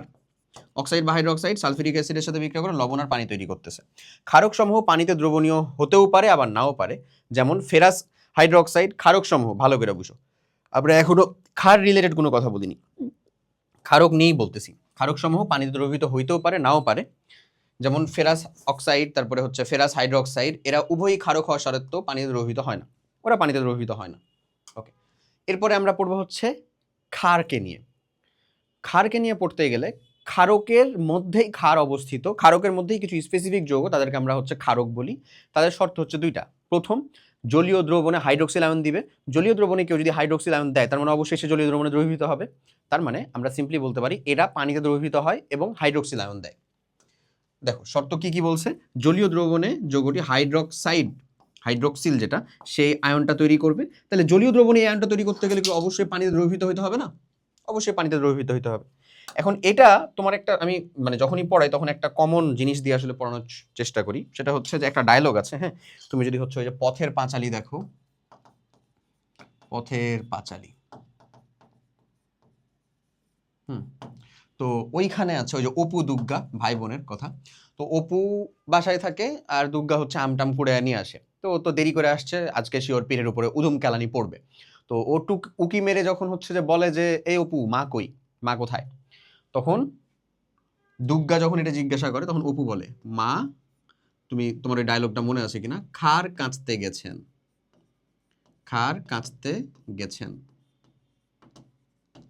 বুঝছো? মা খার কাঁচতে গেছেন, ওখানে বলে না মা খারক কাঁচতে গেছেন। তার মানে লেখক সাহেবও জানেন যে কে পানিতে দ্রবীভূত হবে, কে পানিতে দ্রবীভূত হবে না। তাহলে তুমি কেন জানবা না? তোমাকেও জানতে হবে অবশ্যই। বুঝছো কি বলছি? মা খার কাচতে গেছেন, অর্থাৎ মা কাপড় ধুইতে গেছেন পুকুরে, ব্যাপারটা এমন ভাবে বলা হয়েছিল প্রবাবলি। তো মা খার কাচতে গেছেন, খার মানে কি তাহলে? যেটা পানিতে দ্রবীভূত হচ্ছে, পানিতে দ্রবীভূত হচ্ছে, দ্রবীভূত হচ্ছে, মানে ক্ষারকদের মধ্যে যারা পানিতে দ্রবীভূত হয় এবং দ্রবীভূত হয়ে হাইড্রোক্সিল আয়নটা দিবে তাদেরকে আমরা বলি হচ্ছে ক্ষার, ক্ষারকগুলোর মধ্যে। এটাই দেখো, দেখো এখানে বলে দিচ্ছে যৌগমূলকের হাইড্রোক্সাইড যা পানিতে দ্রবণীয় তাদেরকে ক্ষার বলে, যেমন সোডিয়াম হাইড্রোক্সাইড এটা ক্ষার, একই সাথে ক্ষারকও। ম্যাগনেসিয়াম হাইড্রোক্সাইড এটা ক্ষার, একই সাথে ক্ষারকও। কিন্তু আমি যদি বলি হচ্ছে ফেরাস অক্সাইড, এই যে একটু আগেই দেখলাম, এটা পানিতে দ্রবীভূত হয় না, তার মানে এটা কেবল ক্ষারক, ক্ষার না, কেবল ক্ষারক, ক্ষার না। কোনো যৌগ ক্ষার হওয়ার জন্য দুইটি শর্ত রয়েছে, এই দুইটা শর্ত আমি তোমাকে বলে দিলাম। ডান। তাহলে বলো এখন কি বোঝা গেছে কেন আমরা বলছিলাম যে আমাদের সকল ক্ষারই ক্ষারক, মানে ওই যে সোডিয়াম হাইড্রোক্সাইড ম্যাগনেসিয়াম অক্সাইড ওটা যেমন ক্ষার তেমন ক্ষারকও, কিন্তু সকল ক্ষারক ক্ষার নয়, এটা বোঝা গেছে? এই কোশ্চেনটাই দেখো এখানে আবার সুন্দর করে দিয়ে দেওয়া আছে, সকল ক্ষারই ক্ষারক কিন্তু সকল ক্ষারক ক্ষার নয়। কারণ ক্ষারক হওয়ার জন্য জলীয় দ্রবণে হাইড্রোক্সিল আয়ন অথবা পানিতে দ্রবীভূত হওয়া ম্যান্ডাটরি না, ম্যান্ডাটরি না। ও যদি লবণ পানির সাথে মানে ও যদি অম্লের সাথে বিক্রিয়া করে লবণ পানি দেয়, ও যদি লাল লিটমাসকে নীলে পরিণত করে, তাও সে ক্ষারক হইতে পারে। কিন্তু ক্ষারকগুলোর ভিতরে কেবলমাত্র আমরা ওই পোর্শনটাকেই ক্ষার বলবো যারা কেবল ও কেবলমাত্র জলীয় দ্রবণে দ্রবীভূত হয়ে হাইড্রোক্সিল আয়ন দিবে এবং এবং জলীয় দ্রবণে দ্রবীভূত হবে, তাই না? ওকে। যে সকল ধাতব অক্সাইড বা হাইড্রোক্সাইড আয়ন উৎপন্ন করে তাদেরকে ক্ষারক বলে। ক্ষারক সমূহ পানিতে দ্রবীভূত হতেও পারে আবার নাও পারে। ক্ষার হলো এক বিশেষ ধরনের ক্ষারক যারা অবশ্যই পানিতে দ্রবণীয়। ক্ষারক হওয়ার দুইটি শর্ত, ক্ষার হচ্ছে একটা বিশেষ ধরনের ক্ষারক, হ্যাঁ, তাদের মধ্যে দুইটা শর্ত আছে, এক জলীয় দ্রবণে হাইড্রোক্সিল আয়ন দিবে এবং পানিতে দ্রবীভূত হবে, পানিতে দ্রবীভূত হবে, জলীয় দ্রবণে হাইড্রোক্সিল আয়ন দিবে। সোডিয়াম হাইড্রোক্সাইড, ফেরিক হাইড্রোক্সাইড দুটিই ক্ষারক, এরা দুজনই ক্ষারক, কিন্তু সোডিয়াম হাইড্রোক্সাইডকে আমরা ক্ষারও বলতে পারবো, বাট এ আমাদের ক্ষার নয়, এ পানিতে দ্রবীভূত হয় না। এদের মধ্যে সোডিয়াম হাইড্রোক্সাইড পানিতে দ্রবীভূত হয়, হওয়াই ক্ষার, কিন্তু ফেরিক হাইড্রোক্সাইড বা ফেরাস হাইড্রোক্সাইড, ফেরিক না ফেরাস হাইড্রোক্সাইড পানি দ্রবণীয় না হওয়ায় ক্ষার নয়, এটা শুধুমাত্র ক্ষারক। অ্যাসিডের মতো ক্ষারসমূহ পানিতে দ্রবীভূত হয়ে তাদের রাসায়নিক ধর্মাবলী প্রদর্শন করে। ওকে, সো তাদের বৈশিষ্ট্যগুলো কি কি? জলীয় দ্রবণে হাইড্রোক্সিল আয়ন দিবে, ভালো, এটা আমরা জানি। লাল বর্ণের লিটমাসকে লালকে নীল করে। এগুলো পিচ্ছিল এবং কটুস্বাদযুক্ত, এটা গুরুত্বপূর্ণ একটা কথা, পিচ্ছিল এবং কটুস্বাদযুক্ত, কটুস্বাদযুক্ত। ওকে, আচ্ছা। ক্ষার গাঢ় ক্ষয়কারী পদার্থ, মানে গাঢ় ক্ষার যেগুলো সেগুলো ক্ষয়কারী পদার্থ। জলীয় দ্রবণে হাইড্রোক্সিল যেটা তড়িৎ পরিবহন করে, আর অ্যাসিডের সাথে বিক্রিয়া করে লবণ পানি উৎপন্ন করে বা প্রশমন বিক্রিয়া দেয়, প্রশমন বিক্রিয়া দেয়। আচ্ছা, আমাদের পিএইচ রিলেটেড জিনিসটাও কিন্তু পড়তে হবে, যেটার কথা আমি বললাম যে এরপরে আমাদের ওই যে লবণের মধ্যে পিএইচ এর একটা অংশ রয়েছে, অম্ল ক্ষার পড়ার পরে পিএইচ এর একটা এক্সটেন্ডেড অংশ রয়েছে, সেটা আমরা দেখব। তারপরে লবণ, তারপরে পানির বিশুদ্ধতা, অ্যাসিড বৃষ্টি সব। ওকে, এই তাহলে ক্ষারও সেম টু সেম ওই একই রকম ভাবে সেটাকে আমরা দুই ভাগে ভাগ করতে পারি ভাই, একটা হচ্ছে সবল ক্ষার, একটা হচ্ছে দুর্বল ক্ষার। সবল ক্ষার, দুর্বল ক্ষার, এখানে যদি ওই অম্লের ক্ষেত্রে যেটা কে এ ছিল এটা হবে হচ্ছে কে বি, এটা হচ্ছে বেজের অর্থাৎ ক্ষারকের ডিসোসিয়েশন কনস্ট্যান্ট, এটা হচ্ছে ক্ষারকের বিয়োজন ধ্রুবক, ক্ষারকের বিয়োজন ধ্রুবক। যার বেশি সে, যার বেশি, হ্যাঁ, ক্ষারকের বিয়োজন ধ্রুবক, যার বেশি সে হচ্ছে আমাদেরই, বুঝতেই পারতেছো, যার বেশি সে হচ্ছে আমাদের বেশি সক্রিয় বা সবল, যার কম সে হচ্ছে দুর্বল। এই তো যেমন ধরো এখানে সোডিয়াম হাইড্রোক্সাইড, ম্যাগনেসিয়াম হাইড্রোক্সাইড লিখছি, আবার অ্যামোনিয়াম হাইড্রোক্সাইড একটা দুর্বল ক্ষার। ওকে, আচ্ছা। ওকে, সো যেগুলো সবল ক্ষার তাদেরকে আমরা ওই যে সিঙ্গেল অ্যারো দিয়ে লিখবো, ওটা সম্পূর্ণরূপে আয়ন এবং হাইড্রোক্সিল আয়ন তৈরি করবে। আর যেগুলো আমাদের দুর্বল ক্ষার সেগুলোকে আমরা ডাবল অ্যারো দিয়ে লিখবো, উভমুখী করে লিখবো। ওটা তো আমি তুমি এর আগেও দেখছো। দেখো, এদের বিয়োজন বিক্রিয়া একমুখী তীর চিহ্ন দিয়ে প্রকাশ করা হয় এবং এটা সম্পূর্ণরূপে বিয়োজিত হয়। Sodium hydroxide sodium plus ion তৈরি করতেছে, হাইড্রোক্সিল আয়ন তৈরি করতেছে। Magnesium hydroxide magnesium 2 plus ion আর দুইটা করে হাইড্রোক্সিল আয়ন তৈরি করতেছে। ওকে, আবার যে সকল ক্ষার পানিতে সম্পূর্ণরূপে বিয়োজিত হয় তাদেরকে হাইড্রোক্সাইড আয়ন উৎপন্ন করে সম্পূর্ণরূপে, সেগুলোই হচ্ছে আমাদের সবল ক্ষার। যারা সম্পূর্ণরূপে করে না, যারা সম্পূর্ণরূপে করে না, আংশিক করে, তাদেরকে আমরা বলি হচ্ছে কি দুর্বল ক্ষার। ওকে, এদেরকে আমরা ডাবল অ্যারো দিয়ে দেখাই, এই যে ammonium hydroxide, ammonium plus ion এবং হাইড্রোক্সিল আয়ন। ঠিক আছে, ডান। ওকে, আশা করি ডান। এখন ক্ষারের সাথে আমরা মানে তিনটা টাইপের বিক্রিয়া দেখব। এক দেখব হচ্ছে ধাতুর সাথে ক্ষারের বিক্রিয়া, এক দেখব হচ্ছে ক্ষারের সাথে অ্যামোনিয়াম লবণের বিক্রিয়া, ক্ষারের সাথে অ্যামোনিয়াম লবণের একটা বিক্রিয়া আছে, আর আরেকটা দেখব হচ্ছে আমরা হচ্ছে এই পানির সাথে বিক্রিয়া। চলো আমরা এটা দেখি। প্রথম যেটা, এখানে কালারটা বা বর্ণটা ইম্পর্টেন্ট, মনে রাখাটা আমি শিখাই দিচ্ছি। বর্ণ গুরুত্বপূর্ণ, গুরুত্বপূর্ণ। দেখো তুমি এখানে কার সাথে বিক্রিয়া করতেছো ভাই? ক্ষারের সাথে কার বিক্রিয়া করতেছো? ধাতব লবণের প্লাস হচ্ছে ক্ষার। তো লবণের সাথে যখন ক্ষারের বিক্রিয়া করতেছো আলটিমেটলি একটা ধাতব হাইড্রোক্সাইডই তৈরি করতেছে। কি তৈরি করতেছে? ধাতব হাইড্রোক্সাইড, ওটাও কিন্তু ক্ষার। আর ধাতব নাইট্রেট, ধাতব হাইড্রোক্সাইড তৈরি করতেছে, ধাতব নাইট্রেট তৈরি করতেছে। ধাতব লবণের সাথে লঘু ক্ষারের বিক্রিয়া করে ধাতব হাইড্রোক্সাইড তৈরি করতেছে, যেটা হচ্ছে একটা ক্ষার। ওকে, এবং ধাতব নাইট্রেট তৈরি করতেছে। আচ্ছা, যেহেতু সবগুলাই নাইট্রেটের লবণ। এখন এখানে কথা হচ্ছে প্রত্যেকটার বর্ণ ভিন্ন ভিন্ন। দেখো একটা সাদা, সবুজ, লালচে বাদামি, হালকা নীল আর সাদা, এরকম ভাবে দিছে। তো এখানে কতগুলো নাইট্রেট ছিল ভাইয়া? অ্যালুমিনিয়াম, ফেরাম, মানে একটা হচ্ছে ফেরাস, একটা হচ্ছে ফেরাস আর একটা হচ্ছে ফেরিক, একটা হচ্ছে কপার, একটা হচ্ছে কি বলতো, আর একটা হচ্ছে জিঙ্ক। ওকে, এখন তোমাকে আমি একটা সিম্পলেস্ট জিনিস আস্ক করি, সেটা হচ্ছে তুমি পর্যায় সারণী অধ্যায়টা পড়েছো না? তো পর্যায় সারণী অধ্যায়টা পড়ে থাকলে বলো তো, সেখানে একটা কনসেপ্ট ছিল যে ডি ব্লক মৌল যারা, তাদের ভিতরে কিছু মৌল রয়েছে অবস্থান্তর। স্ক্যান্ডিয়াম আর জিঙ্ক আমার অবস্থান্তর মৌল ছিল না। কারা অবস্থান্তর ছিল? যে vanadium, titanium, chromium, copper, manganese, zinc, ফেরাম, তারপর হচ্ছে কোবাল্ট। এরা ছিল হচ্ছে আমার কি? অবস্থান্তর মৌল। অবস্থান্তর মৌলের বেশ কিছু ক্যারেক্টারিস্টিক ছিল বা বৈশিষ্ট্য ছিল, তার ভিতরে একটা ছিল হচ্ছে তারা রঙিন বর্ণের যৌগ তৈরি করে বা রং প্রদর্শন করে, বর্ণ প্রদর্শন করে। তোমার কনসেপ্ট হচ্ছে ওইটাই, যারা অবস্থান্তর ধাতু, তারা বর্ণ প্রদর্শন করবে, বাকিরা করবে না। তাহলে এই একটা ফিল্টার আউট যদি করে নাও, তাহলে তুমি দেখো এখানে যে কয়টা মৌল আমি লিখছি, অ্যালুমিনিয়াম আর জিঙ্ক, এরা দুইজন। অ্যালুমিনিয়াম তো পি ব্লক মৌল, ও তো ডিতেই না, তাহলে তো ও কি অবস্থান্তর হইতে পারে জীবনও না। আর জিঙ্ক হচ্ছে ডি হওয়া সত্ত্বেও অবস্থান্তর না।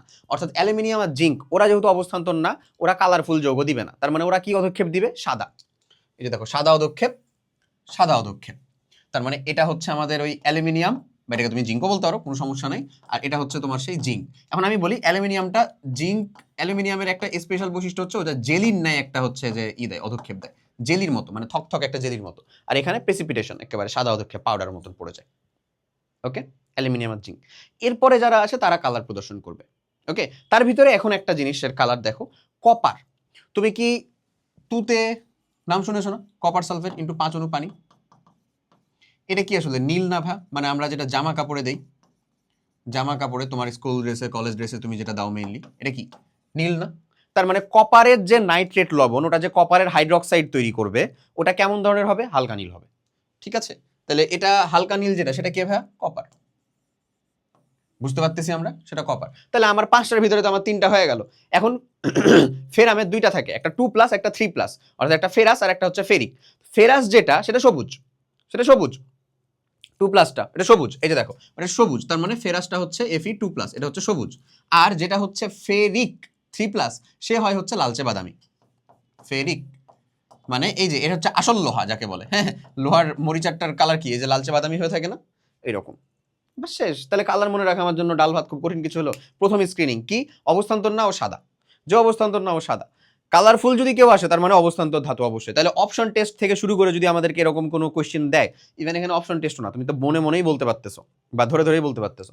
অ্যালুমিনিয়ামের যে নাইট্রেট ছিল, ও যেহেতু অবস্থান্তর না, সাদা দিবে। জিঙ্কের যে নাইট্রেট ছিল, ও যেহেতু অবস্থান্তর না, মানে জিঙ্ক হাইড্রোক্সাইডের কি আসবে? সাদা পদক্ষেপ আসবে। শেষ।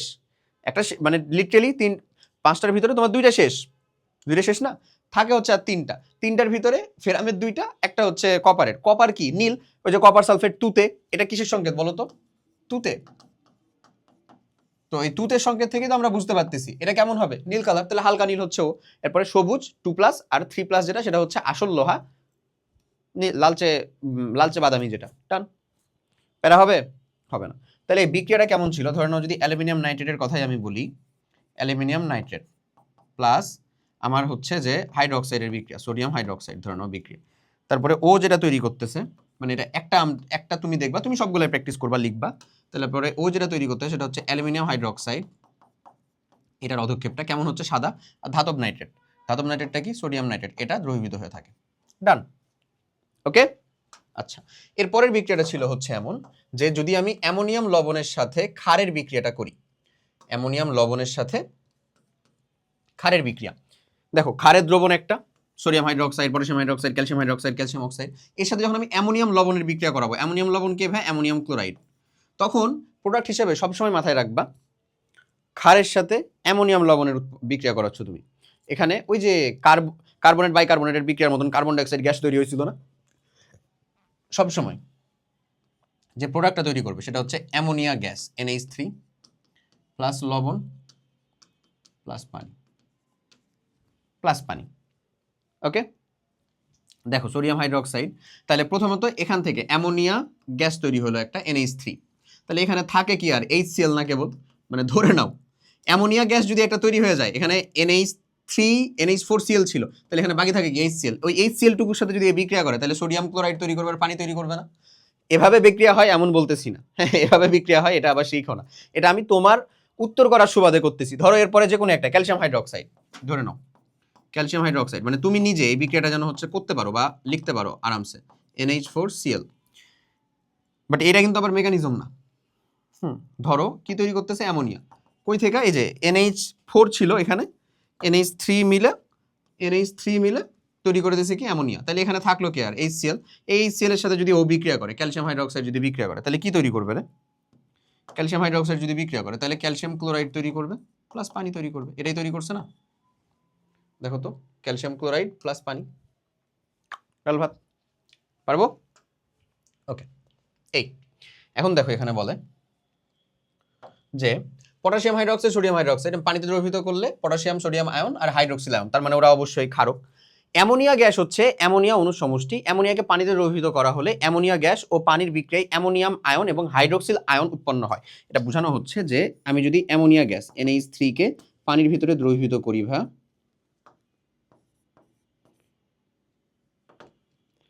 H2O পানির মধ্যে যদি দ্রবীভূত করি, তাহলে এখানে যে জিনিসটা তৈরি হয় সেটা হচ্ছে ammonium ion plus hydroxyl ion. Okay, এবং এখানে খুব অল্প পরিমাণেই এই যে অ্যামোনিয়াম হাইড্রোক্সাইড খুব কম পরিমাণে হাইড্রোক্সাইড আয়নই তৈরি করে, অ্যামোনিয়াম খুব সামান্য অংশ দ্রবীভূত হয়, তাহলে অ্যামোনিয়াম মানে হাইড্রোক্সাইড আয়নের পরিমাণটাও খুব কম তৈরি হয়, এটাই বুঝাইছে। ওকে, আচ্ছা চলো কিছু কোশ্চেন সলভ করি দেখি, তারপরে আবার পিএইচ এর মধ্যে ঢুকবো আমরা। ভিজা লাল লিটমাসকে নীল লিটমাসে পরিণত করতে পারে কে? দেখো লাল লিটমাসকে নীলে ক্ষার করতে পারে। এখন তুমি একটা জিনিস মাথায় রেখো, আমি তোমাকে বলছিলাম ধাতুর অক্সাইড বা হাইড্রোক্সাইড এরা কি মেইনলি, এরাই হচ্ছে তোমার ভাইয়া ক্ষার। ওকে, ক্ষার তো বলবো না, ক্ষারক। আচ্ছা, আর যেগুলো হচ্ছে অধাতব অক্সাইড, এটা একটা জিনিস, এটা একটু এক্সট্রা তোমাকে আমি মাথায় বলে দিলাম। অধাতব অক্সাইড যেগুলো হয়, অধাতব মানে অধাতুর যে সকল ধরো অক্সাইড, লেটসে কার্বনের ডাইঅক্সাইড, সালফারের অক্সাইড, নাইট্রোজেনের অক্সাইড, অধাতুর যেগুলো অক্সাইড, এই যে কার্বন সালফার অক্সিজেন কি অধাতু না? অধাতুর অক্সাইডগুলো হয় হবে হচ্ছে ভাই সবসময় অম্লীয়। একটা এক্সট্রা ইনফরমেশন দিলাম, নবম দশম শ্রেণীর না বলতেই পারো তুমি। তো ওগুলো হবে অম্লীয়, তাহলে সালফার ডাইঅক্সাইড অম্লীয়, নাইট্রোজেন ডাইঅক্সাইড অম্লীয়, HCl তো অম্লই, তাহলে একমাত্র রাইট আনসার হচ্ছে অ্যামোনিয়া। এই অ্যামোনিয়াই আমি জানি পানির সাথে বিক্রিয়া করলে অ্যামোনিয়াম হাইড্রোক্সাইড এবং অ্যামোনিয়াম প্লাস আর হাইড্রোক্সিল আয়ন তৈরি করতেছিল। ও হচ্ছে এখানকার ক্ষারীয় একমাত্র পাবলিক যে লাল লিটমাসকে নীল করতে পারে। ডান, এক্স্যাক্টলি, তাহলে রাইট আনসারটা কি? অ্যামোনিয়া। নেক্সট এবার যাব হচ্ছে আমরা পিএইচ এবং পিওএইচ। পিএইচ আর পিওএইচ এই দুইটা জিনিস আসলে কি? এই দুইটা জিনিস হচ্ছে কোন একটা যৌগের মধ্যে বা দ্রবণের মধ্যে, হ্যাঁ, বা কোন একটা পদার্থের যেটা আসলে জলীয় দ্রবণ তার মধ্যে হাইড্রোজেন আয়ন এবং হাইড্রোক্সিল আয়নের পরিমাণ। তো এখানে হাইড্রোজেন আয়ন কতটুকু রয়েছে, হাইড্রোক্সিল আয়ন কতটুকু রয়েছে। তো সাংখ্যিকভাবে চিন্তা করতে গেলে পিএইচ এবং পিওএইচ এর যেটা মান সেটা 1 থেকে 14 এর ভিতরে হইতে হবে এমনটা কিছু না, এটা মাইনাসও হইতে পারে, জিরো হইতে পারে, এমন আসতে পারে। হ্যাঁ, কিন্তু কিন্তু আমরা থিওরিটিক্যাল ভাবে যখন দেখি, অর্থাৎ বইয়ের ভাষায় যখন দেখি, তখন এই পিএইচ স্কেলটা আসলে কত থেকে কতর মধ্যে বলো তো? 1 থেকে এই যে 7, আবার 7 থেকে এই যে 14। কেন আমি 7টাকে আইডেন্টিফাই করতেছি স্পেসিফিক ভাবে? কারণ কারণ এটা যদি আমি স্পেসিফিক ভাবে বলি যে এটা হচ্ছে আমাদের পিএইচ স্কেল, লেটস সে এটা যদি আমি পিএইচ স্কেলের কথা বলি, হ্যাঁ পিএইচ স্কেল, তাহলে 1 থেকে 7 পিএইচ এর মান মানে হচ্ছে 1 থেকে 7 এর থেকে কম, তার মানে হচ্ছে অম্ল। হ্যাঁ, আর যদি এমন আমি বলি যে 7 থেকে বড় কিন্তু 14 থেকে কম বা 7 থেকে 14 মধ্যে, সেটা হচ্ছে ক্ষারক। ক্ষারক এটা কিন্তু পিএইচ এর কনসেপ্টে। আবার আমরা এটাও জানি কোন একটা যৌগের ক্ষেত্রে পিএইচ এর যে মান সেটার সাথে যদি আমি পি অফ ওএইচ এর মানের কথা বলি তাহলে সেটা হয় হচ্ছে আসলে 14। পিএইচ আর পি অফ পিওএইচ এর মানটা হয় হচ্ছে দুইটার যোগফল হয় হচ্ছে 14। লেটস সে এটার মানে যদি আমি বলি সোডিয়াম হাইড্রোক্সাইড এই যৌগের পিএইচ এর মান হচ্ছে 11, তার মানে পিওএইচ এর মান কত? 3। পিওএইচ এর মান 3, অর্থাৎ এটা পিএইচ স্কেলে 1 থেকে 7 মানে অম্ল, 7 থেকে 14 মানে ক্ষার। বাট এই স্কেলটা যদি আমি পিওএইচ এর জন্য বলি তাহলে 1 থেকে 7 মানে হচ্ছে কিন্তু ক্ষার। পিওএইচ এর কনসেপ্টে পিওএইচ যেই তুমি সবসময় চিন্তা করবা পিএইচ স্কেলে, ধরো তুমি জানো 1 থেকে 7 মানে হচ্ছে অম্ল ভায়া, 7 হচ্ছে নিরপেক্ষ, আর 7 পরে থেকে 14 পর্যন্ত হচ্ছে ভায়া ক্ষারীয়। তাহলে আমি যদি বলি যে কোন একটা যৌগের পিএইচ হচ্ছে 3, সরি পিওএইচ হচ্ছে 3, পিওএইচ এটা হচ্ছে 3, পিওএইচ 3 মানে কি? পিএইচ এর মান কত? 11 না? 11 মানে সে কি ক্ষারীয় না? তার মানে পিওএইচ যখন 3 তখন তাকে আমরা কি বলতে পারি? ক্ষারক, যদি পিওএইচ স্কেলের সাপেক্ষে চিন্তা করি তাহলে। আর এই দিকে 7 থেকে বেশি হলে সেটাকে বলবো হচ্ছে অম্ল। এটা কি বুঝতে পারছি আমরা? এটা কখন মাত্র? কেবলমাত্র যদি আমি কোন স্কেলের সাপেক্ষে তুলনা করতেছি সেটা বুঝি।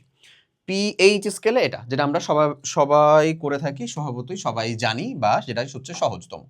ওকে, বা আমাকে কোনো একটা যৌগের পিওএইচ বলে দিলেও আগে প্রথমে পিএইচ নির্ণয় করি, তারপরেই বলি সেটা অম্ল হবে না ক্ষারীয় হবে, এবং সেটা নির্ণয় করি কই থেকে? এই থেকে। এখন পিএইচ আর পিওএইচ এই জিনিসটা আসলে কি? পিএইচ হচ্ছে আমাদের কোন একটা যৌগের জলীয় দ্রবণের মধ্যে হাইড্রোজেন আয়নের যে পরিমাণ, যেটা পরিমাণ সেটা মোল পার লিটার এককে, সেটার ঋণাত্মক লগারিদম, সেটাই হচ্ছে আমাদের পিএইচ। ঋণাত্মক লগারিদমটাই হচ্ছে আমাদের পিএইচ, 10 ভিত্তিক লগ। এখন এটা করা হয়েছিল কেন? কারণ অনেক লঘু দ্রবণের ঘনমাত্রা এই যে 0.0001 বা 0.00125 এরকম টাইপেরটা না লিখে তার পিএইচ এর মান যদি আমরা লিখি, অর্থাৎ -10 ভিত্তিক লগ অফ এই ভ্যালুটা দিলে যে একটা সুইট নাম্বার পাওয়া যায় বা একটা পূর্ণ সংখ্যা পাওয়া যায়, সেটা যদি লিখি তাহলে আমরা বুঝতে বা প্রকাশ করতে সহজ হবে এটা। তো এই যে সহজ প্রকাশকের জন্যই মেইনলি পিএইচটাকে আনা, এক্সট্রা আর অন্য কোনো কারণ নাই, বুঝছো? কোনো লঘু দ্রবণের ঘনমাত্রাকে সহজে প্রকাশ করার জন্য। তাহলে কোনো দ্রবণের পিএইচ হচ্ছে ওই দ্রবণে উপস্থিত হাইড্রোজেন আয়নের ঘনমাত্রা ঋণাত্মক লগারিদম, বা আমরা বলতে পারি পিএইচ সমান হচ্ছে মাইনাস লগ অফ হাইড্রোজেন আয়নের যেটা ঘনমাত্রা, এই হাইড্রোজেন আয়নের ঘনমাত্রাটা কোন এককে হবে বলতো? মোল পার লিটার এককে হবে। এটা কিন্তু 10 ভিত্তিক লগ। ঠিক একই রকম ভাবে পিওএইচটা কি? এটা হচ্ছে হাইড্রোক্সিল আয়নের পরিমাণটা, মাইনাস লগ অফ হাইড্রোক্সিল আয়নের যে ঘনমাত্রা সেটা। এখন কোনো একটা যৌগের মধ্যে হাইড্রোজেন আয়নের পরিমাণ এবং হাইড্রোক্সিল আয়নের পরিমাণের যে গুণফল, হ্যাঁ, তার জলীয় দ্রবণের মধ্যে, সেটা হয় হচ্ছে ফিক্সড একটা রাশি, সেটা হচ্ছে 10⁻⁻14। এই রাশিমালাটা থেকেই মেইনলি এই সূত্রটা আসে, প্রতিপাদিত হয়ে এই সূত্রটা আসে। তো তোমার প্রতিপাদন দেখা বা জানার কোনো প্রয়োজন নাই, এটাও কিভাবে আসে এটাও শিখবা পরে। এটা বেসিক্যালি পানির ভিতর থেকে আসে, নিরপেক্ষ যৌগ পানি হিসাবে। এই আবার কোনো একটা দ্রবণে হাইড্রোজেন আয়ন আর যেটা বুঝায় হাইড্রোনিয়াম আয়নও তাই বুঝায়, হাইড্রোনিয়াম H3O+, হাইড্রোনিয়াম আয়নও তাই বুঝায়। এটা মাথায় রাখবা, হ্যাঁ, হাইড্রোজেন আয়ন যা, হাইড্রোনিয়াম আয়নও তাই বুঝায়, ভালো মতন মাথায় রাখবা। ক্লিয়ার? ওকে, এটা কি বললাম? H3O+, হাইড্রোনিয়াম আয়ন, সেটাও সেম পরিমাণই বুঝায়। ওকে, তো ওই যেটা বললাম, পিএইচ পরিসরে যদি আমি চিন্তা করি, পিএইচ 0 থেকে বেশি, 0 থেকে বড় অথবা সমান এবং 7 থেকে ছোট, তাহলে সেটাকে আমরা বলি কি? অম্লীয় প্রকৃতি। 7 মানে কি ভাষে? নিরপেক্ষ। আবার যদি 7 থেকে বেশি কিন্তু 14 থেকে সমান অথবা ছোট, সেটাকে বলবো ক্ষারীয় প্রকৃতি। ওকে, পিএইচ এর পরিমাপ, যদিও অঙ্কের হিসাবে পিএইচ এর মান ঋণাত্মক থেকে শুরু করে ধনাত্মক যে কোনো হওয়া সম্ভব, আসলেই সম্ভব। যেমন আমি যদি তোমাকে বলি যে হাইড্রোজেন আয়নের যে ঘনমাত্রা হচ্ছে 3 মোলার, তাহলে এটা তুমি পিএইচ বের করো, দেখো মাইনাস আসবে মান। এখন কথা হচ্ছে মাইনাস লগ অফ এটা দাও, 3 দাও, মাইনাস আসবে মান। এখানে আবার পিএইচ বের করাই দরকার পড়ে না, কারণ এটার ঘনমাত্রা অলরেডি অনেক বেশি। পিএইচ বের করার জন্য পিএইচ এর কনসেপ্টটা আসছিলই হাইড্রোজেন আয়নের ঘনমাত্রা যখন অনেক কম, 1305 মোলার এরকম টাইপের, যখন এটাকে প্রকাশ করার জন্য আমরা পিএইচ কে নিয়ে আসছিলাম। বুঝছো, বা পিওএইচ কে নিয়ে আসা, এরকম কম ঘনমাত্রার জিনিসকে। বাট এই যে যেটা অলরেডি যে ঘনমাত্রাগুলো হচ্ছে যে একটা মানে সুন্দর নাম্বারে আছে, সেটাকে আমার নিয়ে আসার কোনো প্রয়োজন নাই। ক্লিয়ার? ওকে, বুঝছি আশা করি। কিন্তু বাস্তব জীবনে ব্যবহারিক ক্ষেত্রে পিএইচ এর মান 0 থেকে 14 পর্যন্ত বিবেচনা করা হয়, যেটা আমি অলরেডি তোমাকে বললাম। ওকে, পিএইচ পরিমাপ করার জন্য পিএইচ স্কেল ব্যবহার করা হয়। রসায়নবিদ সোরেনসেন, আমরা নামটা মনে রাখবো, অম্লতা প্রকাশের জন্য 0 থেকে 14 সংখ্যা সম্বলিত একটা স্কেল প্রকাশ করেন, যেটা পিএইচ স্কেল নামে পরিচিত। এবং এখানে কালারটা দেখে বোঝা যায়। হ্যাঁ, তোমরা পিএইচ পেপার অনেক ইউজ করবা, যদি পিএইচ পেপারের প্র্যাকটিক্যাল থাকে নবম দশম শ্রেণীতে, নর্মালি আমরা নিজেরাও করছিলাম। তো এটা কেমন হয়, এটা প্লাস্টিকের, ধরো আমার কাছে ক্যালকুলেটর আছে, এটা প্লাস্টিকের খাপ, এই যে এতটুকু পরিমাণে হয়, এই যে নিচের টুকুর অংশের মতন এতটুকু পরিমাণের খাপ হয়। তুমি হচ্ছে পিএইচ পেপার দিবা, গুগলে সার্চ করলেই দেখতে পাবা ইমেজের মধ্যে। তো ওখানে ওটার পিছনের দিকে স্ট্রাইপের দাগ থাকে, স্ট্রাইপগুলা থাকে হচ্ছে কেমন, একটা লম্বা কাগজের স্ট্রাইপ, ওর নিচে থাকে হচ্ছে কিছু উলের মতন কালারফুল কম্পাউন্ড। তুমি এখন এটা ওই যে এর মধ্যে দিবা, তোমার দ্রবণটার মধ্যে দিবা, এটা অম্লীয় না ক্ষারীয় সেটা দেখার জন্য দিলা, 5 সেকেন্ড থেকে 7 সেকেন্ড ধরে ধরে রাখলা, তারপরে উঠাই ফেললাম। উঠানোর পরে একটা ঝাড়া দেওয়ার পরে সুন্দর মতন নিয়ে এসে এবার কালারের সাথে ম্যাচ করে দেখবা, এই যে এরকম কালারের সাথে ম্যাচ করে দেখবা। যদিও এখানে ভাগ থাকে আরো অনেকগুলা, কয়েক 4টা স্তরের ভাগ থাকে, 4টা লেভেলের কালার থাকে, দেখলেই পাবা। ইভেন দারাজে পিএইচ পেপার অ্যাভেলেবল, দারাজ থেকে অর্ডার দিলেও নিতে পারো, খুব অল্প দামি, সমস্যা নেই। তো এখানে যখন 1 থেকে আমরা 3-এর মধ্যে বুঝাই, এটা হচ্ছে অনেক অম্লীয় বা তীব্র অম্লীয়। তারপরে যখন 7-এর কাছাকাছি যেতে থাকবো 3 থেকে, তখন সেটা মৃদু। আবার যদি আমরা হচ্ছে যে 7 থেকে মানে 8 থেকে 10, 11, 12 এদের কাছাকাছি যাই, সেটা হচ্ছে মৃদু ক্ষারীয়। তারপরে আবার যাই হচ্ছে তীব্র ক্ষারীয়, এই রেঞ্জটাতে। এই স্কেলে সব থেকে শক্তিশালী পিএইচ এর মান হচ্ছে 0, সব থেকে শক্তিশালী ক্ষারের পিএইচ এর মান হচ্ছে 14। আমরা জানি। দেখো কিছু কোশ্চেন আছে, আমরা সলভ করি। অ্যাসিড বৃষ্টির পানিতে হাইড্রোজেন আয়নের ঘনমাত্রা 6 × 10⁻⁵ হলে পিএইচ এর মান কত? তাহলে পিএইচ এর মানটা আমরা বসাবো হচ্ছে মাইনাস লগ অফ হাইড্রোজেন আয়নের ঘনমাত্রা, সেটা কত? 6 × 10⁻⁵। এই ভ্যালুটা কত থাকে? বসাও দেখি ক্যালকুলেটরের মধ্যে। আচ্ছা, বসালাম মাইনাস লগ অফ হাইড্রোজেন আয়নের জন্য ঘনমাত্রা 6 × 10⁻⁵। এটা থাকে হচ্ছে বা 4.223। অ্যান্সার শেষ। ওকে, HCl দ্রবণের ঘনমাত্রা 0.01 মোলার হলে ওই দ্রবণের পিএইচ কত? প্রবাবলি 2, তাহলে পিএইচটা হবে হচ্ছে minus log of 0.01, minus log 0.01, কত সেটা? 2। অ্যান্সার, এখানকার এটা অ্যান্সার। ওকে, আর কিছু কোশ্চেন আছে, চল সলভ করি। পাকস্থলিতে পিএইচ এর যেটা মান সেটা 1.4 হলে ওই রসে হাইড্রোজেন প্লাস আয়নের মোলার ঘনমাত্রা কত? ইম্পর্টেন্ট একটা কোশ্চেন, এটা বুঝতে হবে। পিএইচ এর মানটাই বলে দিছে কত ভাই? 1.4। পিএইচ মানে কি? মাইনাস লগ অফ 10 ভিত্তি লগ। হ্যাঁ, আমি এবার ভিত্তিটা দিলাম তোমাকে বোঝানোর জন্য মেনলি। হাইড্রোজেন আয়নের ঘনমাত্রা সমান কত? 1.4 বা বলতে পারো। তো মাইনাসটাকে প্রথমে ওই পারে পার করে দাও, তাহলে লগ অফ 10 ভিত্তি হাইড্রোজেন আয়নের যেটা ঘনমাত্রা ইজ ইকুয়ালস টু কত বলতে পারো? মাইনাস 1.4। এবার তুমি একটা সূত্র, এটা তুমি লগারিদমের ম্যাথ করে থাকলেই জানবা। যদি এমন হয় লগ এ ভিত্তি এম ইজ ইকুয়ালস টু যদি এন হয়, হ্যাঁ, তাহলে এটাকে যখন লগটা আমি ওই পারে নিয়ে যাব, এটাকে কি বলা যায়? M is equals to a to the power m, a to the power n. দেখো এখানে যেটা লগের ভিত্তি, ওটা ওই পারে গেলে পাওয়ার হয়ে যায়, ওইখানে যে অংশটুকু থাকবে সেটা লগের উপরে পাওয়ার হয়ে যাবে, এমন করা যায়। ওকে, বুঝছো কি বলছি? বুঝছো আশা করি। লগটাকে যখন আমি ওপারে নিয়ে যাব তখন সেটা আকারে পাওয়ার আকারে করা যায়। ওকে, আচ্ছা, এটা ওই ক্যালকুলেশন করে কেটে কুটে নিয়ে আসা যায় আসলে লগের সূত্র। এটাকে যাই এরকম ভাবে লেখা যায়, লগ এ ভিত্তি A into log A sorry log M into log M, M ভিত্তি হচ্ছে ওই এন বা এই জিনিসটাকে নিয়ে আসতে পারো, এমন এরকম ভাবে কেটে নিয়ে এসে এই সূত্র প্রতিপাদন করা যায় ওই পারে নিয়ে গেলে। ওকে, আচ্ছা, তো তাহলে এবার বলো, আমি যদি এটাকে নিয়ে যাই, লগটাকে যদি এই পাশে নিয়ে আসি, তাহলে এখানকার ভিত্তি কত ছিল? 10। তাহলে হাইড্রোজেন আয়নের যে ঘনমাত্রা, সেটা হয়ে যায় কত? 10⁻⁻1.4। ওকে, 10⁻⁻1.4 তোমার ক্যালকুলেটরের মধ্যে বসাও। 1.4, এটার ভ্যালু থাকে হচ্ছে 0.0 398 মোলার। এটাই হয়ে গেল আমাদের কারেক্ট অ্যান্সার। ডান। বুঝছো না কি করছি? পিএইচ 5 ওই দ্রবণে হাইড্রোনিয়াম আয়নের ঘনমাত্রা কত? মাথায় রেখো একটা জিনিস খালি, এই যে পিএইচ 5 বলতেছে, এই যৌগটাতে যদি ধিপ করে বলে দিত পিওএইচ এর মানটা হচ্ছে 5, হাইড্রোনিয়াম আয়নের ঘনমাত্রা কত বা হাইড্রোজেন আয়নের ঘনমাত্রা কত, যেটা হাইড্রোজেন আয়নের ঘনমাত্রা সেটাই হাইড্রোনিয়ামের ঘনমাত্রা। তখন যদি বলে দিত কত হবে, তখন কিন্তু তোমাকে প্রথমে পিএইচ এর মানটা বের করতে হতো। পিএইচ মানে কত বলো তো? 14 minus p of O H করতা। তাহলে প্রথমে 14 মাইনাস 5 মানে হচ্ছে 9 করতা, তারপরে ক্যালকুলেশন আসতো। বাট এখানে যেহেতু বলছে পিএইচ এর মানটা হচ্ছে 5 ডিরেক্ট, তাই তুমি বলতে পারো যে মাইনাস লগ অফ হাইড্রোজেন আয়নের যে ঘনমাত্রা ভিত্তি কত 10 ইজ ইকুয়ালস টু 5।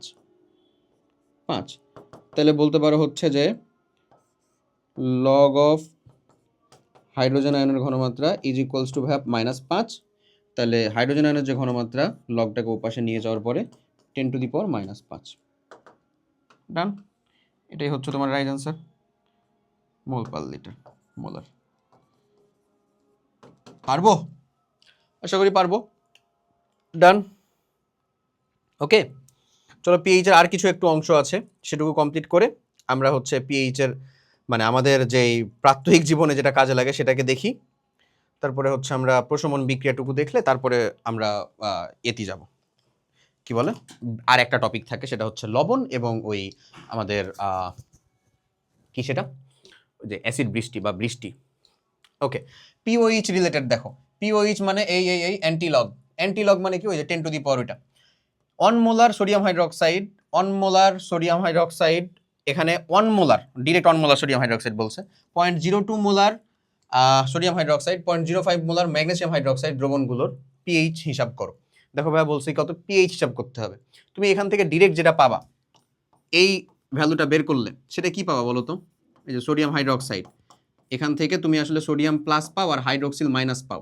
এটা আসলে কি হাইড্রোক্সিল পাও, মানে পি অফ ও এইচ এর মান পাও মাইনাস লগ অফ কত 1 মোলার। এই ভ্যালুটা করলে উত্তর আসবে হচ্ছে 0। তাহলে পি অফ ও এইচ এর মানটা যদি 0 হয়, তুমি জানো পিএইচ সমান কত? 14 minus p of O H, তার মানে কত? 14 মাইনাস 0 হুইচ ইজ অ্যাকচুয়ালি 14। এটা রাইট আনসার হয়ে গেল একটা। ওকে, 2 নাম্বারটাও তুমি পারবা। 2 নাম্বারটা পয়েন্ট অন বসাও, এই 2 নাম্বারের পিএইচ এর মান পাবা হচ্ছে 13। আচ্ছা, 3 নাম্বারটাও তুমি পারবা, 0.2 বসাও, উত্তর আসবে। আমি তোমাকে 4 নাম্বারটা করে দেই। 4 নাম্বারটাতে কেন করে দিতে চাইছি, ম্যাগনেসিয়াম হাইড্রোক্সাইড আছে না, এখানে হাইড্রোক্সিল মানে এই যে ঘনমাত্রা এটা কিন্তু 2 দ্বারা গুণ হবে। কেন? এখানে ম্যাগনেসিয়াম 2+ আয়ন থাকে এবং হাইড্রোক্সিল আয়নটা কিভাবে তৈরি হয় বলো তো? 2টা করে হাইড্রোক্সিল আয়ন তৈরি হয়। তাহলে এখানে যদি তুমি পি অফ ও এইচ এর মানটা বের করতে চাও, পিওএইচ সেটা হয় হচ্ছে minus log of hydroxyl ion মানে কত? 2 গুণিত 0.05। 0.05 মানে হচ্ছে 0.1, 0.1 মানে হচ্ছে 0.1 মানে হইল পি অফ ও এইচ এর মানটা 1। তাহলে পিএইচ এর মানটা কত আসলে? 14 minus p of O H, তার মানে হচ্ছে 13। এই হচ্ছে তোমার রাইট আনসার। ক্লিয়ার? 2 দ্বারা কেন গুণ হয়েছে বুঝছো? ঘনমাত্রাটা 2টা করে হাইড্রোক্সিল আয়ন তৈরি করছিল, মানে ম্যাগনেসিয়াম হাইড্রোক্সাইডের এটা বলছে না ঘনমাত্রা, তো ম্যাগনেসিয়াম হাইড্রোক্সাইডের যত হাইড্রোক্সিল আছে তার দ্বিগুণ করে তৈরি করছে, এই জন্য। ডান। ওকে, দেখো কি বলে, একটি দ্রবণে হাইড্রোক্সাইড আয়ন এর ঘনমাত্রা এত, উক্ত দ্রবণে পিএইচ এর মান কত? হাইড্রোক্সাইডের ঘনমাত্রা। তাহলে আমরা যদি বলি পি অফ ও এইচ এর মানটা minus log of 8.2 10 two the power minus 4। তাহলে এখান থেকে তুমি পিওএইচ এর মানটা পেয়ে গেলা। তাহলে পিএইচ এর মানটা কত হবে বলো তো? 14 মাইনাস পিওএইচ এই বক্সটা, তাহলে অ্যান্সার চলে আসবে। ডান। কোকাকোলা পানীয়তে 2pH 2.8 হলে এতে হাইড্রোনিয়াম বা হাইড্রোক্সিল এবং হাইড্রোজেন এবং হাইড্রোক্সিল আয়নের ঘনমাত্রা নির্ণয় করব। পিএইচ এর মান যেহেতু বলে দিছে, তাহলে আমরা বলতে পারি মাইনাস লগ অফ হাইড্রোজেন আয়নের যে ঘনমাত্রা সেটার মানটা কত হয়? 2.8। তাহলে হাইড্রোজেন আয়নের ঘনমাত্রা যদি আমি ডিরেক্ট লিখতে চাই সেটা হবে হচ্ছে 10 টু দি পাওয়ার মাইনাস 2.8। ডান, এটা যেটা উত্তর আসে সেটাই। তাহলে পি অফ ও এইচ এর মানটা কত আসলে? 14 মাইনাস পিএইচ, তার মানে বলতে পারো হচ্ছে 14 থেকে 2.8 বাদ দিলে থাকে হচ্ছে 12.2। তাহলে হাইড্রোক্সিল আয়নের ঘনমাত্রাটা থাকে কত? 10 টু দি পাওয়ার মাইনাস 12.2। ডান, এটাই থাকে রাইট আনসার। ক্লিয়ার? বুঝা গেছে? পারবো না? আশা করি পারবো। চলো দেখি পিএইচ এর পরিমাপন পদ্ধতি। পিএইচ এর জন্য ডিজিটাল পিএইচ মিটার আছে, পিএইচ পেপার আছে, এগুলো সব দিয়ে আমরা পিএইচ মাপতে পারি। আবার ইউনিভার্সাল ইন্ডিকেটর, এখান থেকেও খ নাম্বারের কোশ্চেনগুলো হয়, তো ইউনিভার্সাল ইন্ডিকেটরটাও গুরুত্বপূর্ণ, আমি এটা বলে দেই চলো। আচ্ছা, দ্রবণের হাইড্রোজেন আয়নের ঘনমাত্রা থেকে কিভাবে পিএইচ হিসাব করতে হয় তোমরা সেটা জেনেছো। পরীক্ষার মাধ্যমে পিএইচ কিভাবে পরিমাপ করা হয় সেটা জানবে। পিএইচ পরিমাপের জন্য ইউনিভার্সাল ইন্ডিকেটর নির্দেশক, পিএইচ পেপার যেটা বললাম, পিএইচ মিটার। পিএইচ মিটারে একটা ইলেকট্রোড থাকে, সেটা দ্রবণের ভিতরে ধুলে ডিজিটাল মিটারে তোমাকে দেখায় দেয়। আর পিএইচ পেপারের কথা তো আমি অলরেডি আগে বললাম, তুমি পিএইচ পেপারটা ডুবাবা, তারপরে তুমি কালারের সাথে কম্বাইন করে দেখবা যে পিএইচটা কত থেকে কতর মধ্যে। ওকে, ইউনিভার্সাল ইন্ডিকেটরটা কি? বিভিন্ন অ্যাসিড বা ক্ষার নির্দেশকের মিশ্রণ হলো ইউনিভার্সাল নির্দেশক। এটা হইলো বিভিন্ন দুর্বল জৈব অ্যাসিড অথবা ক্ষারের যে মিক্সচার বা মিশ্রণ সেটা। ভিন্ন ভিন্ন পিএইচ মানে দ্রবণ ইউনিভার্সাল নির্দেশক ভিন্ন ভিন্ন বর্ণ প্রদর্শন করে। মানে একটা পিএইচে একটা ধরনের বর্ণ প্রদর্শন করবে। তোমার কাছে যদি আদর্শ বর্ণের রেসপেক্টে পিএইচ থাকে এই মানটা, তাহলে কি বর্ণ প্রদর্শন করতেছে ওটার সাথে মিলে তুমি তো পিএইচ বের করে ফেলতে পারো। এই চার্টকে ইউনিভার্সাল নির্দেশক কালার চার্ট বলে। এই যে চার্টটা, সেটা কোনো দ্রবণে কয়েক ফোঁটা ইউনিভার্সাল ইন্ডিকেটর নির্দেশক যোগ করলে দ্রবণ যে বর্ণ ধারণ করে এই বর্ণ ইউনিভার্সাল নির্দেশক কালার চার্টের সাথে মিলা তুমি মেইনলি পিএইচ পরিমাপ করবা। বুঝা গেছে? তাহলে ইউনিভার্সাল ইন্ডিকেটরটা কি? এটা হচ্ছে ভিন্ন ভিন্ন দুর্বল জৈব অ্যাসিড বা যে ক্ষার তাদের মিক্সচার। এই মিক্সচারটা ভিন্ন ভিন্ন পিএইচে ভিন্ন ভিন্ন কালার শো করে। ওই কালারের একটা আদর্শ চার্ট আছে, তুমি 2-1 ফোঁটা প্রথমে দিবা, তারপরে ওটা যে কালার শো করবে সেই কালারের সাথে তুমি তোমার চার্টটা মিলায় দেখবা যে এটা কত পিএইচের। এটা হচ্ছে ইউনিভার্সাল ইন্ডিকেটর। ওকে ওকে, এই যে ইউনিভার্সাল ইন্ডিকেটর দেখো, একটা কালারের মানে কোন কালারের, যেটা 0 একেবারে লাল কালার দেখাবে, 1 এটা লালের থেকে একটু কম, মানে তোমাকে এখানে দেওয়া আছে পিএইচ এর মান, তুমি তোমার যে পরীক্ষণীয়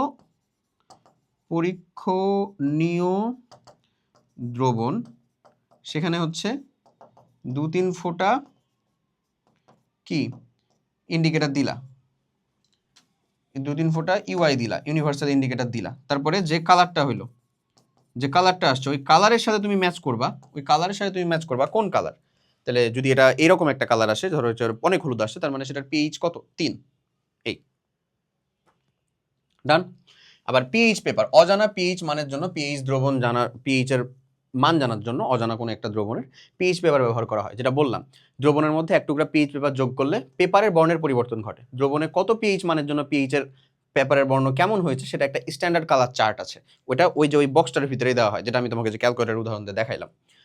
এই চার্টের সাথে পিএইচ পেপারের বর্ণ দেখে অজানা দ্রবণের পিএইচ এর মান জানা যায়। ডান। ওকে, পিএইচ এর গুরুত্ব আসো।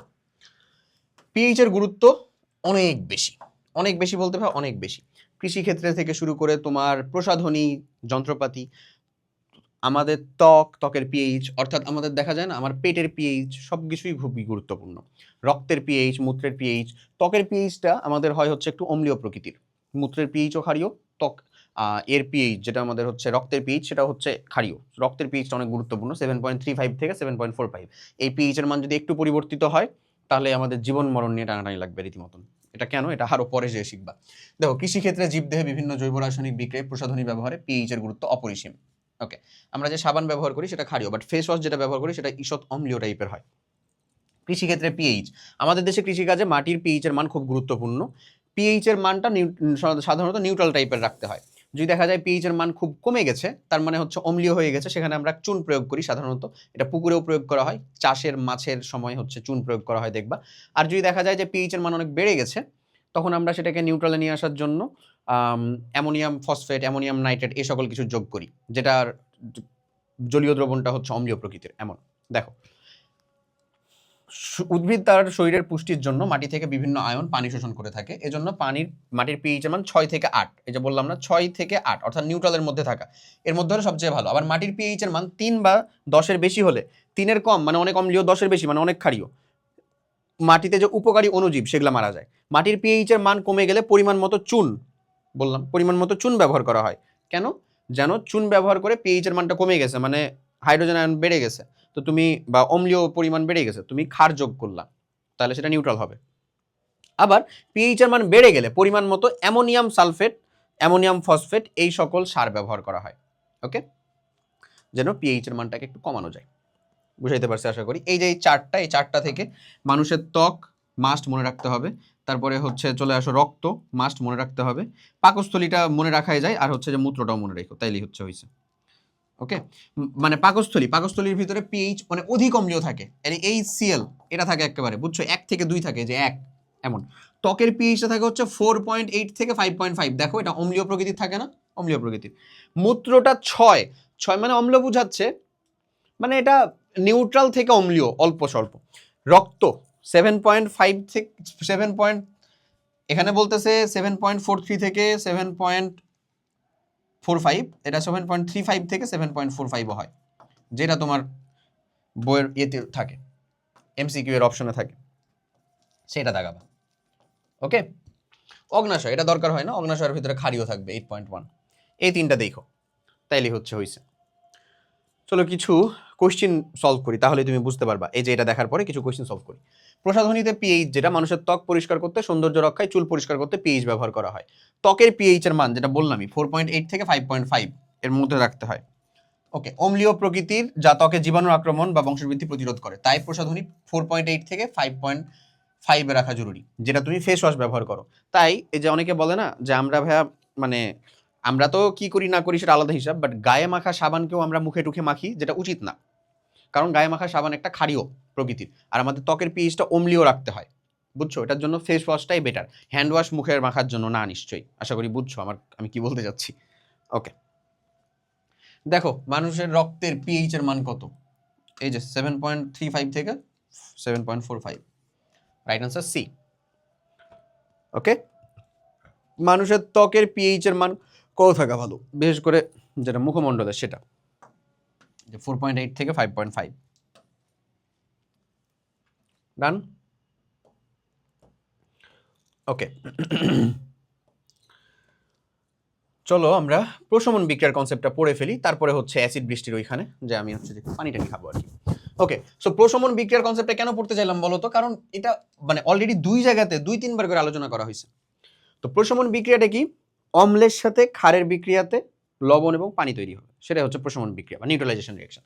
যে রাসায়নিক বিক্রিয়াতে অ্যাসিড ও ক্ষার বিক্রিয়া করে, অ্যাসিড ও ক্ষারক, হ্যাঁ, আর লবণ ও পানি উৎপন্ন করে, তাকেই প্রশমন বিক্রিয়া বলে। অ্যাসিড আর ক্ষারক বিক্রিয়া করবে, লবণ তৈরি করবে এবং পানি তৈরি করবে। HCl সোডিয়াম হাইড্রোক্সাইড বিক্রিয়া করছে, সোডিয়াম ক্লোরাইড পানি তৈরি করবে। সালফিউরিক অ্যাসিড সোডিয়াম হাইড্রোক্সাইড বিক্রিয়া করছে, সোডিয়াম সালফেট পানি তৈরি করবে। HCl পটাশিয়াম হাইড্রোক্সাইড বিক্রিয়া করতেছে, পটাশিয়াম ক্লোরাইড পানি তৈরি করবে। সালফিউরিক অ্যাসিড ম্যাগনেসিয়াম হাইড্রোক্সাইড বিক্রিয়া করতেছে, ম্যাগনেসিয়াম সালফেট আর পানি তৈরি করবে, ডান। এটা হচ্ছে লবণ পানির বিক্রিয়া।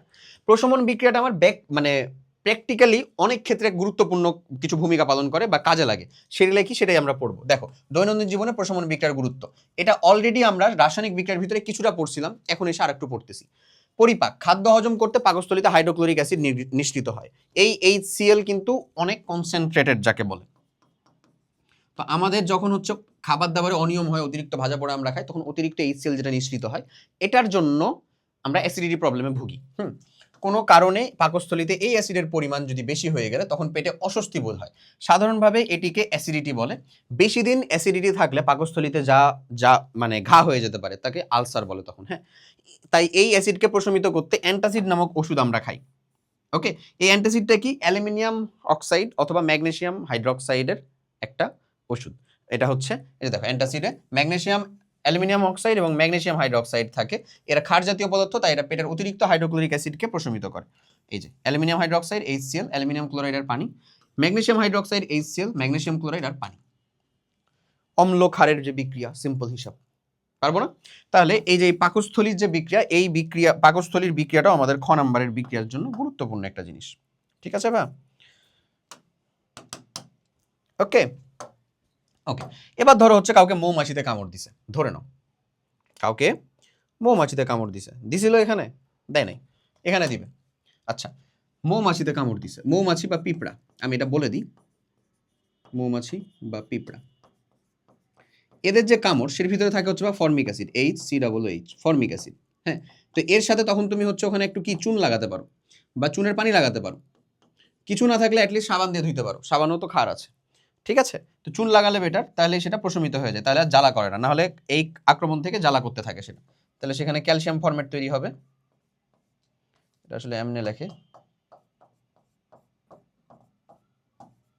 পানি, এমনি লেখে। ওকে, দাঁতের যত্নে আসো। কখনো মিষ্টি জাতীয় খাবার খেয়ে মুখ পরিষ্কার না করলে কিছুক্ষণ পরে মুখ টকটক অনুভূত হয়। আসলে মুখের ভিতরে অনেক ব্যাকটেরিয়া থাকে যা আমাদের খাবার থেকে বিভিন্ন ধরনের জৈব অ্যাসিড তৈরি করে, তাই মুখে টক স্বাদযুক্ত অনুভূত হয়। এটা চেষ্টা করে দেখো। দুপুরে খাওয়ার পরে ঘুম দেওয়ার যদি অভ্যাস থাকে তোমার, তো দুপুরে মিষ্টি খাওয়ার পরে পানি টানি না খেয়ে, মানে না করে, লঘু না করে ঘুমাই যাও। ঘুম থেকে উঠে দেখবো মুখ একটু টকটক করতেছে। তো এই অ্যাসিড দাঁতের এনামেলকে, ক্যালসিয়ামের যে যৌগ, সেটাকে ক্ষয় করে বসে। ক্ষয় হবে কিন্তু। তো এটা রেগুলার করো না, বা পরীক্ষার জন্য করতে হবে এমন না। মন ভেবে রেখো, তাইলেই হয়েছে। কি দরকার রিস্ক নেওয়ার? দাঁত থাকতে দাঁতের মর্যাদা দিতে হয়। যদিও কথাটা অনেক ডিপ, অনেক দিক থেকে, বাট যাই হোক, ক্ষয় করে। টুথপেস্টে থাকা ক্ষার জাতীয় পদার্থ এই সকল অ্যাসিডকে প্রশমিত করে, ফলে দাঁতের এনামেল রক্ষা পায়। এজন্য 2 বার করে যেই ব্রাশ করা, সেটা আসলে বেটার। দাঁত ব্রাশ করা 2 বার করে। বাট আমাদের দেশের কনসেপ্টে আসলে সকল অ্যাসিডের, তুমি যদি হচ্ছে ওই রিসার্চ পেপার পড়ো, তাহলে দেখবা যে সকল যেটা বলছিলাম, রিসার্চ পেপার পড়ো যদি, তাহলে দেখবা যে সকল টুথপেস্টগুলোর মধ্যে এমন পরিমাণে ক্ষার রয়েছে যেগুলো হচ্ছে ফ্লোরাইডের ক্ষার। এই ক্ষারগুলোও দাঁতের এনামেলকে ক্ষয় করতে পারে। তো আসলে তুমি ওই অ্যাসিড থেকে বাঁচানোর জন্য, ওটাকে ক্ষয় করার জন্য 2 বার করে ব্রাশ করবা নাকি 1 বার করে ব্রাশ করবা, ইটস টোটালি, মানে এটা একটা কি বলবো, 50-50 সিদ্ধান্ত আসলে। দুই দিকেরই কিছু ক্ষতি আছে, দুই দিকেরই কিছু লাভ আছে। আমি মিক্স করে করার ট্রাই করি। মানে ধরো কিভাবে বলবো বা বুঝাবো, জিনিসটা একটু বেশি দুঃখজনক হয়ে যায় বলাটা, বাট যাই হোক, তারপরে বলে দিই। ধরো যখন আমি হচ্ছে যে, দেখা যায় যে আমার রেগুলার শিডিউল এখন এমন চলতেছে যে আমাদের সকালে 6টার দিকে উঠতেই হবে, 6:30 8টার দিকে উঠতে হবে, আমার ক্লাস থাকে, নিজের ভার্সিটির ক্লাস থাকে, হ্যান ত্যান, বা আদার্স অন্য কোনো এরকম অ্যাক্টিভিটিস যদি থেকে থাকে যেটাতে উঠতেই হবে, তখন মাস্ট ট্রাই করি হচ্ছে 2 বার ব্রাশ করার। হ্যাঁ, সকালে উঠে 1 বার ব্রাশ করলাম, ঘুমাতে যাওয়ার আগে 1 বার ব্রাশ করলাম। আর এখন দেখা যায় যে আমি তোমাদের এই যে ক্লাস রেকর্ড করা থেকে শুরু করে, কন্টেন্ট বানানো থেকে শুরু করে, সেটা গোছানো থেকে শুরু করে, প্ল্যান দেওয়া থেকে শুরু করে, সেই প্ল্যান অনুযায়ী টিমকে কাজ করতে বলা থেকে শুরু করে, অলরেডি আমার সকাল হয়ে যায় ঘুমাইতে ঘুমাইতে। তো ওইখানে আসলে ডাবল ব্রাশ করবা না, ট্রিপল ব্রাশ করবা না, কি ব্রাশই করবা না, এটা যাই হোক ইতিহাস, হোয়াটএভার। চলো ওগুলোতে আমরা না যাই। কৃষি ক্ষেত্রে আসো। গাছ যখন মাটি থেকে বিভিন্ন ধাতব আয়ন, ফেরাম, ম্যাগনেসিয়াম, ক্যালসিয়াম, পটাশিয়াম ইত্যাদি শোষণ করে, তখন অম্লীয় হয়ে যায়। মাটির উর্বরতা হ্রাস পায় এবং মাটির উর্বরতা বৃদ্ধি করতে চুন ব্যবহার করা হয়। তাই চুনের রাসায়নিক নাম ক্যালসিয়াম অক্সাইড। চুন মাটির অতিরিক্ত যে অ্যাসিড, সেটাকে প্রশমিত করে উর্বরতা বৃদ্ধি করে। তাই আমরা মাটিতে কিন্তু চুন প্রয়োগ করি, জৈব সারও প্রয়োগ করি। লবণ। লবণ একটা নিরপেক্ষ যৌগ, আমরা জানি। অ্যাসিড আর ক্ষার বিক্রিয়া করলেই লবণ তৈরি হয়, যা অ্যাসিড ও ক্ষারের বিক্রিয়ার মাধ্যমে তৈরি হয়। লবণের ধনাত্মক আয়নটি আসে ক্ষার থেকে এবং ঋণাত্মক আয়নটি আসে হচ্ছে অ্যাসিড থেকে। অর্থাৎ ধরে নাও সোডিয়াম হাইড্রোক্সাইড, হ্যাঁ, সোডিয়াম হাইড্রোক্সাইড তো একটা ক্ষার, সোডিয়াম ক্লোরাইড এটা একটা লবণ। এখানে এই যে ধনাত্মক আয়ন বা ক্যাটায়ন, ক্যাটায়নটা আসছে আসলে ভাইয়া ক্ষার থেকে, তাই এটাকে ক্ষারীয় মূলক বলা হয়। আর এই যে ক্লোরাইড, এটা আসছে ওই HCl থেকে বা এরকম কোনো একটা অম্ল থেকে, দ্যাটস ওয়াই এটাকে কি বলা হয় বলো তো? এটাকে বলা হয় হচ্ছে অম্লীয় মূলক। অ্যানায়নটাকে বলা হয় অম্লীয় মূলক, আর ক্যাটায়নটাকে বলা হয় হচ্ছে বা ক্ষারীয় মূলক। মাথায় রেখো। ওকে, তাই ধনাত্মক আয়নকে ক্ষারীয় মূলক এবং ঋণাত্মক আয়নকে অম্লীয় মূলক বলা হয়। বললাম আশা করি এটা। তীব্র অ্যাসিড ও তীব্র ক্ষারের বিক্রিয়ায় উৎপন্ন লবণের জলীয় দ্রবণের প্রকৃতি নিরপেক্ষ, কারণ শেষে অ্যাসিড ক্ষার কিছুই অবশিষ্ট থাকে না, যেমন সোডিয়াম ক্লোরাইড এমন। আবার যদি তীব্র অ্যাসিড মৃদু ক্ষার, তীব্র অ্যাসিড মৃদু ক্ষার, যেমন তীব্র অ্যাসিড মৃদু ক্ষার কে হইতে পারে? তীব্র অ্যাসিড HCl প্লাস মৃদু ক্ষার অ্যামোনিয়াম হাইড্রোক্সাইড, এদের যদি বিক্রিয়া করো তাহলে অ্যামোনিয়াম ক্লোরাইড তৈরি হবে। এই অ্যামোনিয়াম ক্লোরাইড, অ্যাসিডটা যেহেতু তীব্র ছিল, এর যেটা জলীয় দ্রবণ হবে, মানে যে লবণটার জলীয় দ্রবণ হবে, এটা অম্লীয় হবে। কারণ এখানে তীব্র কে ছিল? অম্লটা ছিল, তাই ওটা জলীয় দ্রবণ অম্লীয় হয়েছে। দেখো কি বলে, মৃদু ক্ষারের বিক্রিয়ায় উৎপন্ন জলীয় দ্রবণের প্রকৃতি অম্লীয়, কারণ বিক্রিয়ায় শেষে কিছু পরিমাণ অ্যাসিড অবশিষ্ট থাকে। এগেন যদি এটাকে বলি মৃদু অ্যাসিড তীব্র ক্ষার, মৃদু অ্যাসিড বলতে আমি ধরো বললাম হচ্ছে কার্বনিক অ্যাসিড প্লাস হচ্ছে সোডিয়াম হাইড্রোক্সাইড, এই বিক্রিয়ায় উৎপন্ন যেটা হবে সেটা কি? সোডিয়াম কার্বনেট প্লাস হচ্ছে পানি, ধরে নাও। তো এই যে এই সোডিয়াম কার্বনেট, এর যেটা জলীয় দ্রবণ, সেটা কেমন হবে ভাইয়া? ক্ষারীয় হবে, কারণ ওখানে ক্ষার অবশিষ্ট ছিল, এটা ক্ষারটা তীব্রতায়। ওকে, এই কথাই এখানে বলা। ডান। দেখো, মৌমাছি কামড় দিলে, একটু আগে বললাম ক্ষত স্থানে কি দিতে হয়? লেবুর রস। মৌমাছিতে অলরেডি ফর্মিক অ্যাসিড আছে, তুমি লেবুর রস মানে আরো সাইট্রিক অ্যাসিড দিচ্ছ, হবে না। ভিনেগার, ভিনেগার মানে কি? অ্যাসিডিক অ্যাসিড ভাইয়া, আরো অ্যাসিড দিচ্ছ, হবে? হবে না। দধি, ল্যাকটিক অ্যাসিড ভাইয়া, অ্যাসিড দিবা কেন? চুন। রাইট আনসারটা কি? চুন। ওকে, চলো তারপরে আমরা শুরু করব হচ্ছে অ্যাসিড বৃষ্টি, পানির বিশুদ্ধতা। এটাই হচ্ছে আমাদের আজকের লাস্ট টপিক, যাকে বলে পানির বিশুদ্ধতা কমপ্লিট করে ফেললেই তারপরে আমরা হচ্ছে যে কিছু কোশ্চেন সলভ করব, আমাদের চ্যাপ্টারটা শেষ হয়ে যাবে। ওকে ওকে, তো আমরা শুরু করব হচ্ছে অ্যাসিড বৃষ্টি থেকে। অ্যাসিড বৃষ্টি কিভাবে হচ্ছে, কিভাবে কলকারখানার দূষণ থেকে অ্যাসিড বৃষ্টি হচ্ছে, তারপরে পানির ক্ষরতা পড়বো, পানির বিশুদ্ধতার কয়েকটা মানদণ্ড পড়বো। তাহলে আমাদের এই আজকের লেকচার শেষ হয়ে যাবে এবং সাথে আমরা কিছু কোশ্চেন সলভ করব, কিছু এইচডব্লিউ নিব। ওকে, চলো তাহলে শুরু করি অ্যাসিড বৃষ্টি থেকে। ওকে, সো যেটা বললাম, আমাদের অ্যাসিড বৃষ্টি, পানির বিশুদ্ধতার মধ্যে ঝামেলা হয়ে অ্যাসিড বৃষ্টি হয়।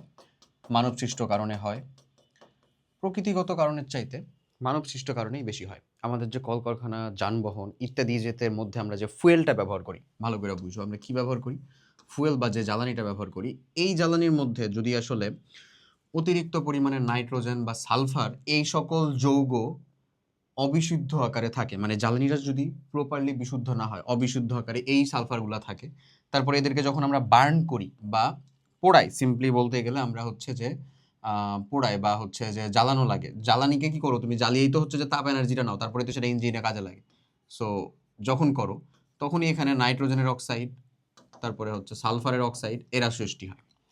এই অক্সাইডগুলা ফার্দার বাতাসে থাকা যে জলীয় বাষ্প তার সাথে মিক্স করে ভায়া নাইট্রিক অ্যাসিড, নাইট্রাস অ্যাসিড, এটা ফার্দার হচ্ছে সালফিউরাস অ্যাসিড, সালফিউরিক অ্যাসিড ইত্যাদি পরিণত হয়। ওইটা পরিণত হয়েই তোমাকে নিয়ে চলে আসে, এটা হচ্ছে ইদার হইতে পারে হচ্ছে nitrous acid, nitric acid, nitrogen মানে এটার অক্সাইডের ভিতরে সালফিউরাস অ্যাসিড, সালফিউরিক অ্যাসিড, এগুলা পরবর্তীতে ড্রপলেট আকারে যখন পড়ে তখনই মেইনলি কি হয়, আমাদের অ্যাসিড বৃষ্টি হয়। ওকে, বুঝছো জিনিসটা কিভাবে তৈরি হচ্ছে? তাহলে কলকারখানা অথবা যানবাহন এগুলোর মধ্যে যখন আমরা অবিশুদ্ধ জ্বালানি জ্বালাচ্ছি, যেগুলোর মধ্যে নাইট্রোজেন এবং সালফারের অবশিষ্ট কি রয়েছে, মানে এলিমেন্টগুলো রয়েছে, ওগুলোকে যখন আমরা বার্ন করতেছি, নাইট্রোজেন ডাইঅক্সাইড, সালফার ডাইঅক্সাইড, এটা তো আমার কাজে লাগতেছে না, এটা বাতাসে চলে যাচ্ছে। বায়ুতে যেই জলীয় বাষ্প উপস্থিত তাদের সাথে বিক্রিয়া করে যখন সে নাইট্রাস অ্যাসিড বা নাইট্রিক অ্যাসিড অথবা সালফিউরাস অ্যাসিড বা সালফিউরিক অ্যাসিড তৈরি করতেছে, ওটা যখন এগেইন আমাদের ভূমির মধ্যে, পানির মধ্যে ড্রপলেট আকারে পড়তেছে, সেটা আমাদের অ্যাসিড বৃষ্টি তৈরি করতেছে বা অ্যাসিড রেন তৈরি করতেছে। অ্যাসিড রেনে এখানে বলা হচ্ছে কার্বন ডাইঅক্সাইডের ভূমিকার কথা। এর ভূমিকাটা খুবই সামান্য, খুবই নগণ্য, নাই বললেই চলে যাকে বলে। এর ভূমিকাটা কি বলবা বলো তো? কার্বন ডাইঅক্সাইড এর ভূমিকা নাই বললেই চলে, মানে একেবারে কোনো উত্তর না থাকলে আমরা দিব কার্বন ডাইঅক্সাইড, নগণ্য। বুঝছো? কারণ এই যে কার্বনিক অ্যাসিডটা, এই কার্বনিক অ্যাসিডটা খুবই দুর্বল প্রকৃতির অ্যাসিড, দুর্বল প্রকৃতির অ্যাসিড, দুর্বল প্রকৃতির অ্যাসিড। এত দুর্বল প্রকৃতির অ্যাসিড দিয়ে তোমার আসে না, লাভ হয় না। মানুষ সৃষ্ট কিছু কারণ, যেমন বিভিন্ন যানবাহন থেকে, বিদ্যুৎ কেন্দ্র থেকে, কলকারখানা থেকে প্রচুর পরিমাণে কার্বন ডাইঅক্সাইড নিঃসরণ হয়। কার্বন ডাইঅক্সাইড কিন্তু আমি বলে দিলাম কম প্রয়োজনীয়, বা এটা তুমি 11-12 উঠে আরও জানতে পারবা। বিদ্যুৎ কেন্দ্র, ইটভাটা প্রভৃতিতে নাইট্রোজেন সালফার যুক্ত কয়লা, পেট্রোলিয়াম ব্যবহার করার ফলে নাইট্রোজেন ও সালফারের বিভিন্ন অক্সাইড উৎপন্ন হয়। নাইট্রোজেন আর সালফারের, এটা গুরুত্বপূর্ণ।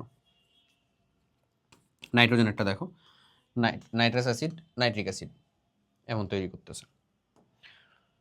অ্যাসিড বৃষ্টির পরিবেশের উপর ক্ষতিকর প্রভাব, এটা শুধু পরিবেশের উপর ক্ষতিকর প্রভাব এমন না, যে ভূমিতে পড়তেছে ওই ভূমির অম্লতা বৃদ্ধি করতেছে, ওই ভূমির উর্বরতা নষ্ট করতেছে, যেই জলাশয়ের মধ্যে পড়তেছে, এবং অ্যাসিড তো বৃষ্টি হয়ে আলটিমেটলি সেটা তো ড্রেনেজের মাধ্যমে হইলেও কোনো জলাশয়ে যে পতিত হবে, ওইখানে যে লিভিং বিইংগুলো রয়েছে, এটা হতে পারে উদ্ভিদ, হতে পারে হচ্ছে জীব, মানে মানে প্রাণী, মানে ধরো জীব যদি আমি সিম্পলিভাবে বলি, তাদের অস্তিত্ব সংকটে পড়ে।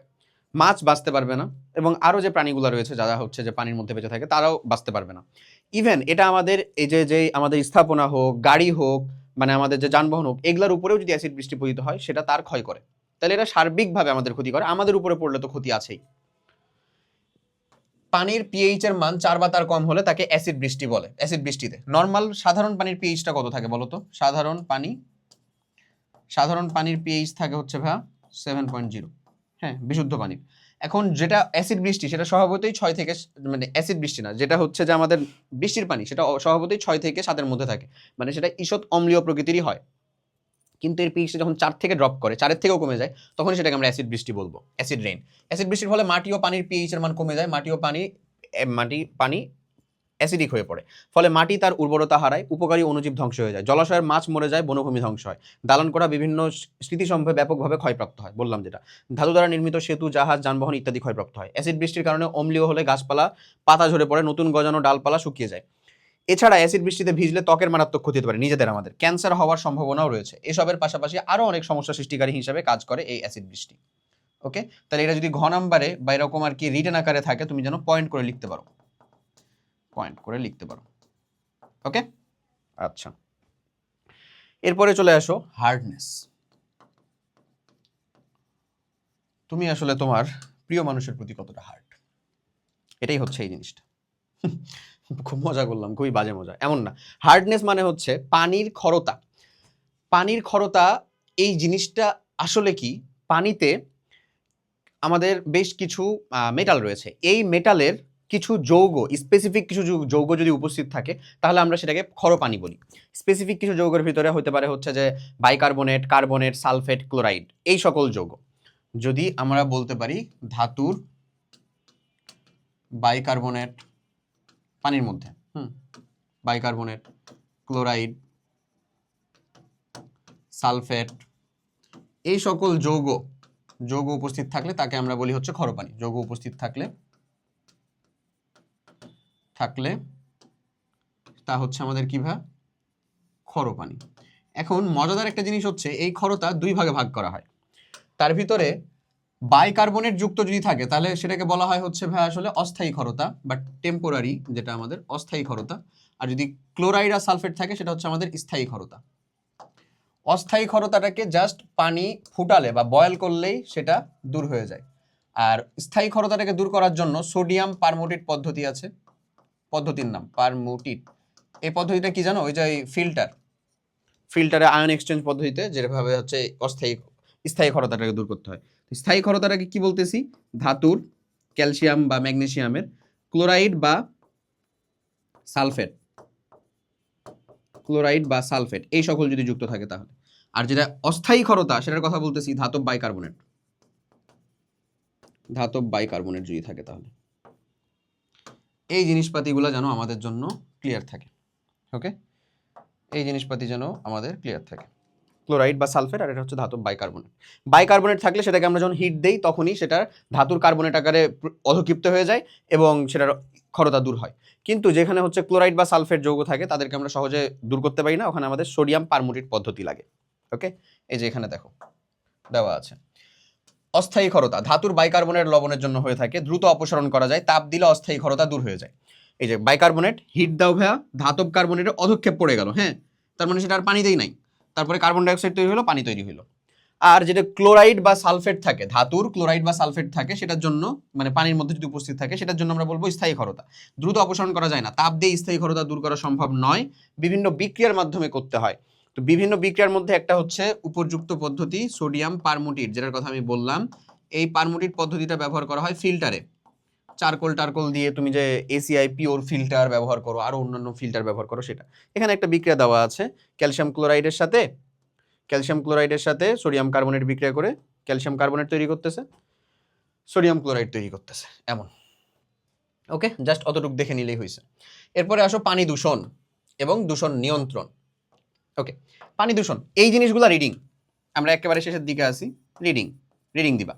ওকে, উদ্ভিদ ও প্রাণীদেহের বেশিরভাগই পানি, তাই প্রতিটি জীবের জন্য প্রচুর বিশুদ্ধ পানি প্রয়োজন। কিন্তু পানির নানাভাবে দূষিত হচ্ছে, আমাদের সারফেস ওয়াটার যেটা মাটির উপরে আছে আর গ্রাউন্ড লেভেল ওয়াটার দুইটাই।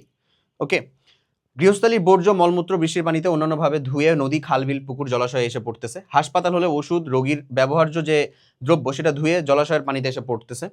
তারপরে কৃষিক্ষেত্রে ব্যবহৃত সার ও কীটনাশক বৃষ্টির পানিতে ধুয়ে পানি দূষণ করছে। এগুলো রিডিং জিনিস, আমাদের পরিবেশ আশপাশ এগুলো আমরা বাচ্চাকালে পড়ছি। শিল্প কারখানায় থেকে বিভিন্ন রাসায়নিক বর্জ্য, বিভিন্ন যানবাহন থেকে বিশেষ করে জ্বালানি বর্জ্য ইত্যাদি পানিতে এসে পানি দূষণ করতেছে। ওকে, রিডিং। মানুষের কর্মকাণ্ডের কারণে ভূগর্ভস্থ পানি দূষিত হচ্ছে। অগভীর নলকূপের সাহায্যে অতিরিক্ত পানি উত্তোলনের জন্য, মানে আমরা যে অতিরিক্ত পানি উত্তোলন করি সেচ কাজের থেকে শুরু করে সব, বৃষ্টি হচ্ছে না সেখানে সেচ কাজের জন্য। ভূগর্ভস্থ পানিতে আর্সেনিক পাওয়া যায়। আর্সেনিক যুক্ত পানি বিষাক্ত, যা পান করলে মৃত্যু অবধি হইতে পারে। এবং আর্সেনিকের জন্য যেই রোগটা হয় সেটা হচ্ছে ব্ল্যাক ফুট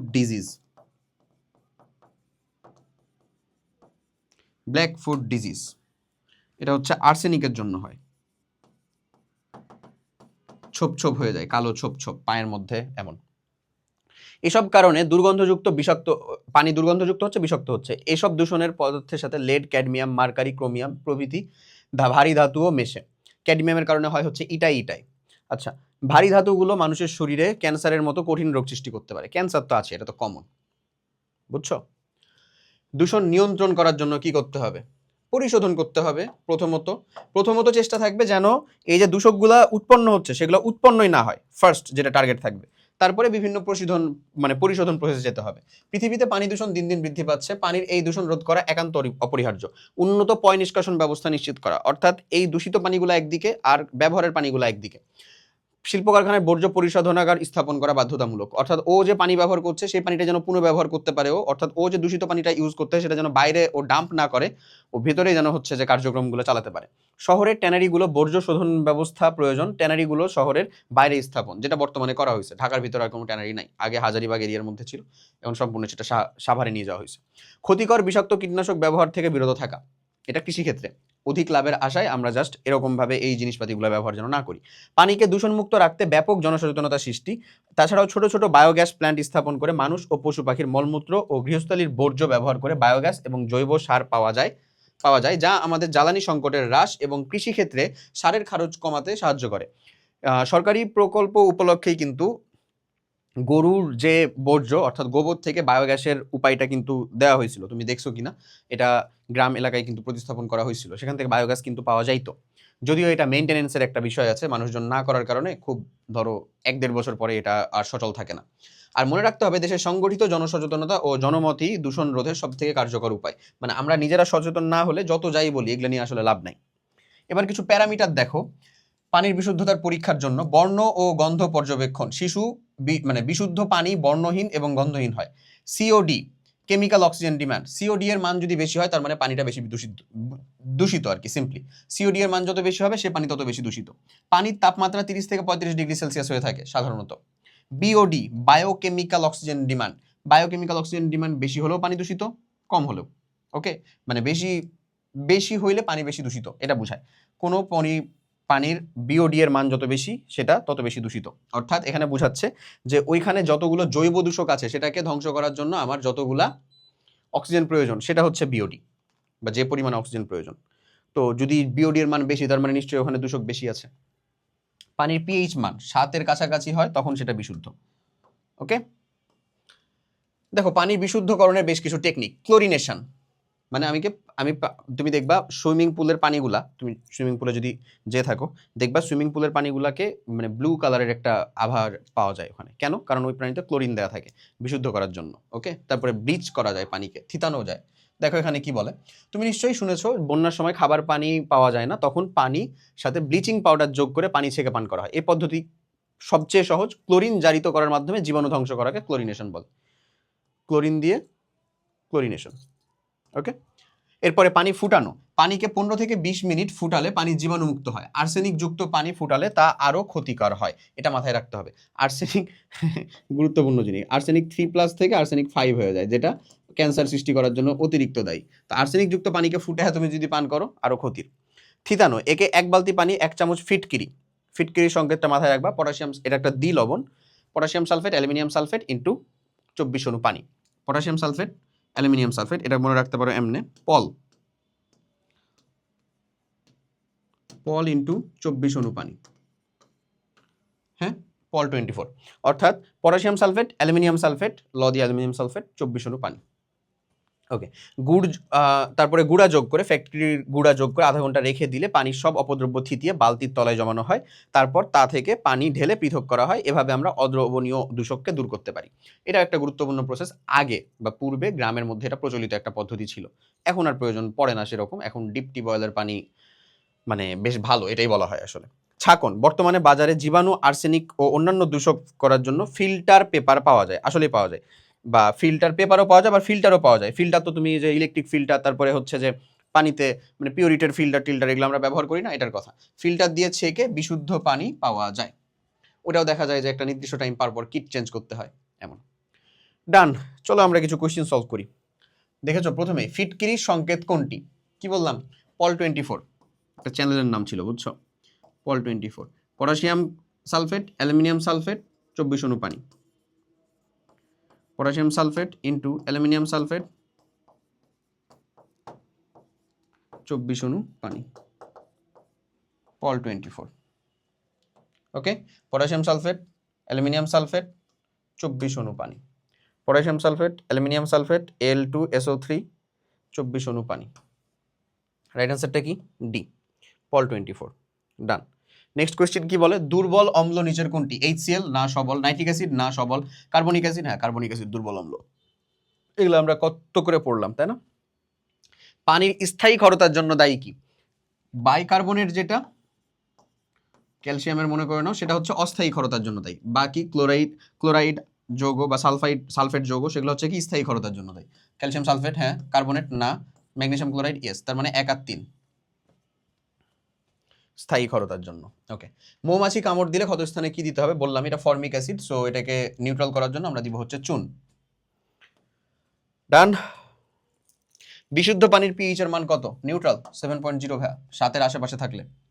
ওকে 7। ডান। দেখো সিকিউ এবং সিকিউ এর খ এবং এসকিউ যে কোশ্চেনটা, সেই কোশ্চেনগুলোর জন্য আমাদেরকে যেগুলো পড়তে হবে। ক্ষার কাকে বলে? ডান, ক্ষার কিন্তু নট ক্ষারক, দ্রবীভূত হবে জলীয় দ্রবণে এবং হাইড্রোক্সিল আয়ন দিবে। পিএইচ কাকে বলে? হাইড্রোজেন আয়নের ঋণাত্মক লগারিদম কোনো একটা জলীয় দ্রবণে উপস্থিত। ক্ষরপানি কাকে বলে? ক্ষরপানি নট স্থায়ী অস্থায়ী, মানে কার্বনেট, সালফেট, ক্লোরাইড সবই। ইউনিভার্সাল ইন্ডিকেটর কাকে বলে? জৈব এবং অজৈব দুর্বল অ্যাসিড এবং অম্লের মিক্সচার, যারা বর্ণ পরিবর্তনের মাধ্যমে নির্দিষ্ট পিএইচ এর মানকে ইন্ডিকেট করে। অ্যান্টাসিড জাতীয় পদার্থ পাকস্থলীর অ্যাসিডিটি কিরূপ নিয়ন্ত্রণ করতে পারে? অ্যান্টাসিড জাতীয় পদার্থতে কি আছে? Aluminium hydroxide, magnesium hydroxide. কি করে সে? অতিরিক্ত পাকস্থলীতে HCl নিঃসৃত হলে যে পিএইচ এর মানটা কমে যায়, সেটাকে সে নিউট্রাল করবে। কার্বনিক অ্যাসিডকে দুর্বল অ্যাসিড বলা হয় কেন? কার্বনিক অ্যাসিড কেন দুর্বল অ্যাসিড বলা হয়? এটার পিকে এর মানটা কে এর মানটা অনেক কম, এবং এ হচ্ছে হাইড্রোজেন প্লাস এবং বাইকার্বনেট মাইনাস, এই আয়নটা তৈরি করে জলীয় দ্রবণে। তো আমরা এটা সিম্পলি ভাবে কেন বলতে পারি? কারণ এটা জলীয় দ্রবণে খুব অল্প পরিমাণে হাইড্রোজেন আয়ন দেয়, দ্যাটস ওয়াই সেটাকে আমরা কি বলি আসলে? দুর্বল অ্যাসিড। কোমল পানীয় কেন পান করা হয়? কোমল পানীয়ের ভিতরে থাকে হচ্ছে কি ওই যে carbon die oxide, carbonic acid আকারে। কোমল পানীয় কেন পান করা হয়? মেইনলি আমাদের খাবার হজমে সাহায্য করার জন্য। গাঢ় নাইট্রিক অ্যাসিডকে বাদামি বর্ণের বোতলে রাখা হয় কেন? এইটা তোমার এখানকার কোশ্চিন না, বাট তারপরে জেনে রাখো, গাঢ় নাইট্রিক অ্যাসিড একটা জারক পদার্থ, ও আলোর উপস্থিতিতে জারণ বিক্রিয়া ঘটায় ফেলতে পারে, তাই বাদামি বর্ণের বোতলে রাখা হয় যেন আলো প্রবেশ করতে না পারে। পানির ক্ষরতার কারণ ব্যাখ্যা করো। ওই যে সালফেট বা কার্বনেটের উপস্থিতি। ডান, নিজে করবা। এক্স ও ওয়াই যৌগদ্বয় পরস্পর বিপরীতধর্মী। অ্যালুমিনিয়াম ক্লোরাইডের সাথে পানি যোগ করতেছি আমি, LeCl3 প্লাস হচ্ছে H2O। তাহলে এখানে কি কি তৈরি করতেছে? একটা হচ্ছে অ্যালুমিনিয়াম হাইড্রোক্সাইড, যেটা হচ্ছে একটা ক্ষার প্লাস HCl অম্ল। ওয়াইটাকে বলে দিছে অম্ল না, আর এটা হচ্ছে এক্স। তাহলে বলছে যে এক্স আর ওয়াই যৌগদ্বয় পরস্পর বিপরীতধর্মী। বিশ্লেষণ করো।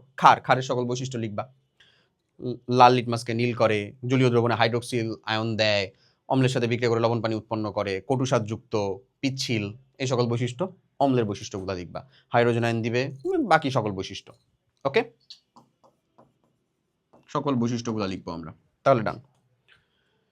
এই একটা উদ্দীপকটাতে কি বলছে? ক্যালসিয়াম কার্বনেটের মধ্যে আমি HCl ঢালতেছি, তারপরে এ গ্যাস পাচ্ছি। ক্যালসিয়াম কার্বনেটের ভিতরে যদি HCl ঢালি, তাহলে এ গ্যাস আসলে কি হবে? কার্বন ডাই অক্সাইড না? এটা কি আসলে কি তৈরি করে? আমাদের ক্যালসিয়াম ক্লোরাইড তৈরি করবে, প্লাস পানি তৈরি করবে, plus carbon die oxide gas তৈরি করবে। এখানে অলরেডি সালফার ছিল, অক্সিজেন ঢালতেছি, দিয়ে বি গ্যাস পাচ্ছি, তাহলে সালফার অক্সিজেন দিচ্ছি, কি পাবো? সালফার ডাই অক্সাইড পাবো। ওকে, উদ্দীপকের লবণের অম্লীয় মূলকটি কিভাবে শনাক্ত করবে ব্যাখ্যা করো। লবণের অম্লীয় মূলক এখানে কে আছে বলো তো? লবণটা কে ভাই? Calcium chloride. এখানে অম্লীয় মূলক কে? অম্ল থেকে যেটা আসছে। অম্লীয় মূলক কে? অম্ল থেকে যেটা আসছে, ক্লোরিন আসছে অম্ল থেকে। তাহলে এই অম্লীয় মূলকটাকে কিভাবে শনাক্তকরণ করব? ক্লোরাইডের সাথে যদি আমি সিলভার নাইট্রেট দ্রবণ যোগ করি, তাহলে সেটা সিলভার ক্লোরাইডের একটা অধক্ষেপ দেয়, প্লাস নাইট্রেট দ্রবীভূত হবে। এই যে সিলভার ক্লোরাইডের যে সাদা অধক্ষেপ, এটা থেকেই বুঝতে পারি আমরা এখানে কে আছে? ক্লোরাইড আয়ন আছে। ওকে, ডান। এখানে যদি ব্রোমাইড আয়ন থাকতো, তাহলে অধক্ষেপ সাদা হইতো না, অন্য হইতো। আয়োডাইড আয়ন থাকলে হলুদ হইতো। এ ও বি গ্যাসের জলীয় দ্রবণের প্রকৃতি কি একই রকমের? উত্তরটা হচ্ছে হ্যাঁ। এ কি? কার্বন ডাই অক্সাইড না? অধাতব অক্সাইড। এটার সাথে যদি জলীয় দ্রবণ দাও, জলীয় দ্রবণ দাও, কি তৈরি হবে বলো তো? Carbonic acid H2CO3 অম্লীয়। আর বি গ্যাসটা কি? Sulphur dioxide. সালফার ডাইঅক্সাইডের ভিতরে যদি জলীয় দ্রবণ দাও H2O দাও, H2O দাও, কি আসবে বলো তো? Sulphurous acid H2SO3। এটাও কি আমাদের অম্লীয়। তাহলে দুইটারই জলীয় দ্রবণ আমাদের কি? অম্লীয়, অম্লীয় প্রকৃতির। এর জলীয় দ্রবণ একটু কম অম্লীয় প্রকৃতির, বিটা হচ্ছে একটু বেশি অম্লীয়। এই ডান। ওকে, রাইহান পেটে ব্যথা অনুভব করলে, আমাদের আর দুইটা কোশ্চেন আছে। হ্যাঁ, রাইহান পেটে ব্যথা অনুভব করায় ডাক্তার তাকে অ্যান্টাসিড ট্যাবলেট খাওয়ার পরামর্শ দিলেন। ট্যাবলেট খাওয়ার পর তার ব্যথা প্রশমিত হলো। তার পেটে সৃষ্ট গ্যাসটির জলীয় দ্রবণ ধাতব কপারের সাথে বিক্রিয়া না করলেও জারণধর্মী অ্যাসিডের সাথে বিক্রিয়া করে। অবশ্যই জলীয় দ্রবণ কি? HCl কি কপারের সাথে বিক্রিয়া করবে? করবে না, কারণ হাইড্রোজেনের থেকে কপার কম সক্রিয়। তাহলে এটা হচ্ছে নো রিয়াকশন। আচ্ছা, রাইহানের পেটের ব্যথা কিভাবে প্রশমিত হলো? কারণ ওর পেটে অতিরিক্ত HCl ছিল, যেটা অ্যান্টাসিড জাতীয় দ্রবণ, ম্যাগনেসিয়াম হাইড্রোক্সাইড বলবা অথবা অ্যালুমিনিয়াম হাইড্রোক্সাইড বলবা, বা দুইটা দিয়ে দেখাতে পারো। এর সাথে বিক্রিয়া করার পরে লবণ পানি তৈরি হয়েছে, তাই না? অর্থাৎ ম্যাগনেসিয়াম ক্লোরাইড তৈরি হয়েছে এবং পানি তৈরি হয়েছে, অথবা অ্যালুমিনিয়াম ক্লোরাইড তৈরি হয়েছে প্লাস পানি তৈরি হয়েছে, দিয়ে প্রশমিত হয়ে গেছে। উদ্দীপকের শেষোক্ত ঘটনাটি সমীকরণ সহ বিশ্লেষণ করো। শেষোক্ত ঘটনাটি যেটার কথা বলছে যে কপারের সাথে তার পেটে সৃষ্ট গ্যাসটির জলীয় দ্রবণ ধাতব কপারের সাথে বিক্রিয়া না করলেও জারণধর্মী অ্যাসিডের সাথে বিক্রিয়া করবে। আচ্ছা, ব্যথা প্রশমিত হলো, তার পেটে সৃষ্ট গ্যাসটির জলীয় দ্রবণ, সৃষ্ট গ্যাস মানে ওর পেটে উদ্দীপক অসম্পূর্ণ হয়ে আছে, বাট তারপরে দাও যে দেখো সৃষ্ট গ্যাসের কথা যেহেতু বলছে, সৃষ্ট গ্যাস এখানে কে? Carbon dioxide. ওকে, এটা যেটা জলীয় দ্রবণ, পানির সাথে বিক্রিয়া করো, কি তৈরি হবে? Carbonic acid. এই কার্বনিক অ্যাসিড কিন্তু অবশ্যই তোমার কপারের সাথে বিক্রিয়া করবে না, কারণ কপার হাইড্রোজেনের থেকে সক্রিয় না, সেটা নো রিয়াকশন। বাট বললেও জারণধর্মী অ্যাসিডের সাথে বিক্রিয়া করে, জারণধর্মী অ্যাসিডের সাথে বিক্রিয়া অবশ্যই করবে। কার্বনিক অ্যাসিড এ কিন্তু পানির সাথে বিক্রিয়া করে তোমাকে হাইড্রোজেন আর বাইকার্বনেট আয়নটা দিবে। ওকে, তো এখানে আলটিমেটলি কথাই হচ্ছিল HCl নিয়ে, তার পেটে সৃষ্ট গ্যাসের কনসেপ্টে চলে আসছে। তো বাকি অংশটুকু তুমি কমপ্লিট করো। কপার এই কার্বনিক অ্যাসিডের সাথে তো বিক্রিয়া করবে না, বুঝছো তো?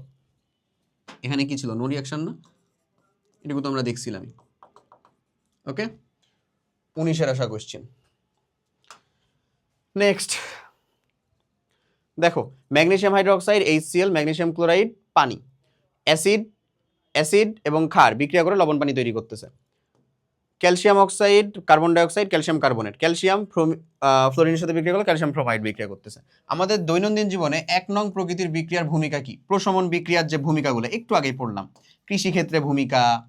1 নং প্রকৃতির বিক্রিয়ার মানে এই বিক্রিয়াটাই হবে এমন না, এই প্রকৃতির বিক্রিয়া আমাদের ত্বকের সৌন্দর্য রক্ষার ক্ষেত্রে ভূমিকা, তারপরে হচ্ছে যে আমাদের পেটের যেটা অম্লতার পরিমাণ বজায় রাখার ক্ষেত্রে ভূমিকা। প্রত্যেকটা ভূমিকার কথা আমরা লিখবো। 3টা ভূমিকার কথা লিখলে এটা গ নাম্বার কোশ্চেন না, 3 মার্ক ইজিলি, বুঝছো?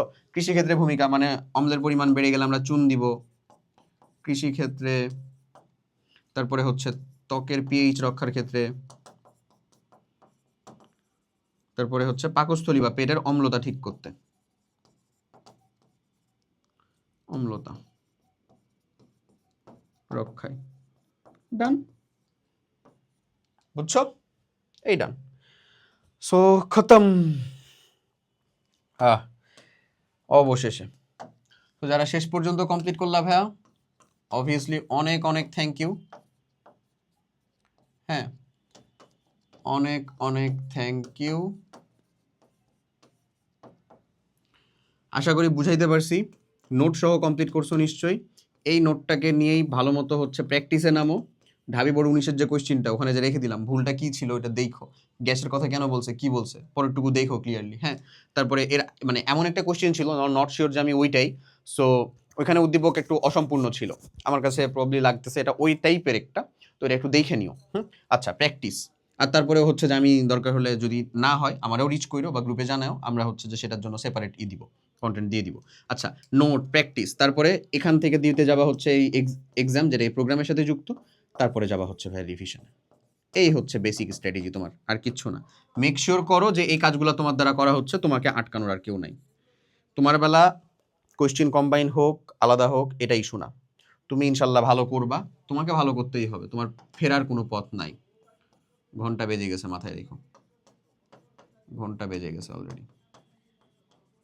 ওকে, all you need to do, একটা কাজ, নিজের যত্ন নিও, যত্ন নিও, তোমার উপর নির্ভরশীল মানুষজনের যত্ন নিও, সুস্থ থাইকো। এতটুকুই দোয়া ভাইয়ার পক্ষ থেকে হবে। নিজের বেস্টটা দিয়ে পড়ো ভাইয়া, ইনশাল্লাহ তুমি জিততে চলেছো, একসাথে জিতবো।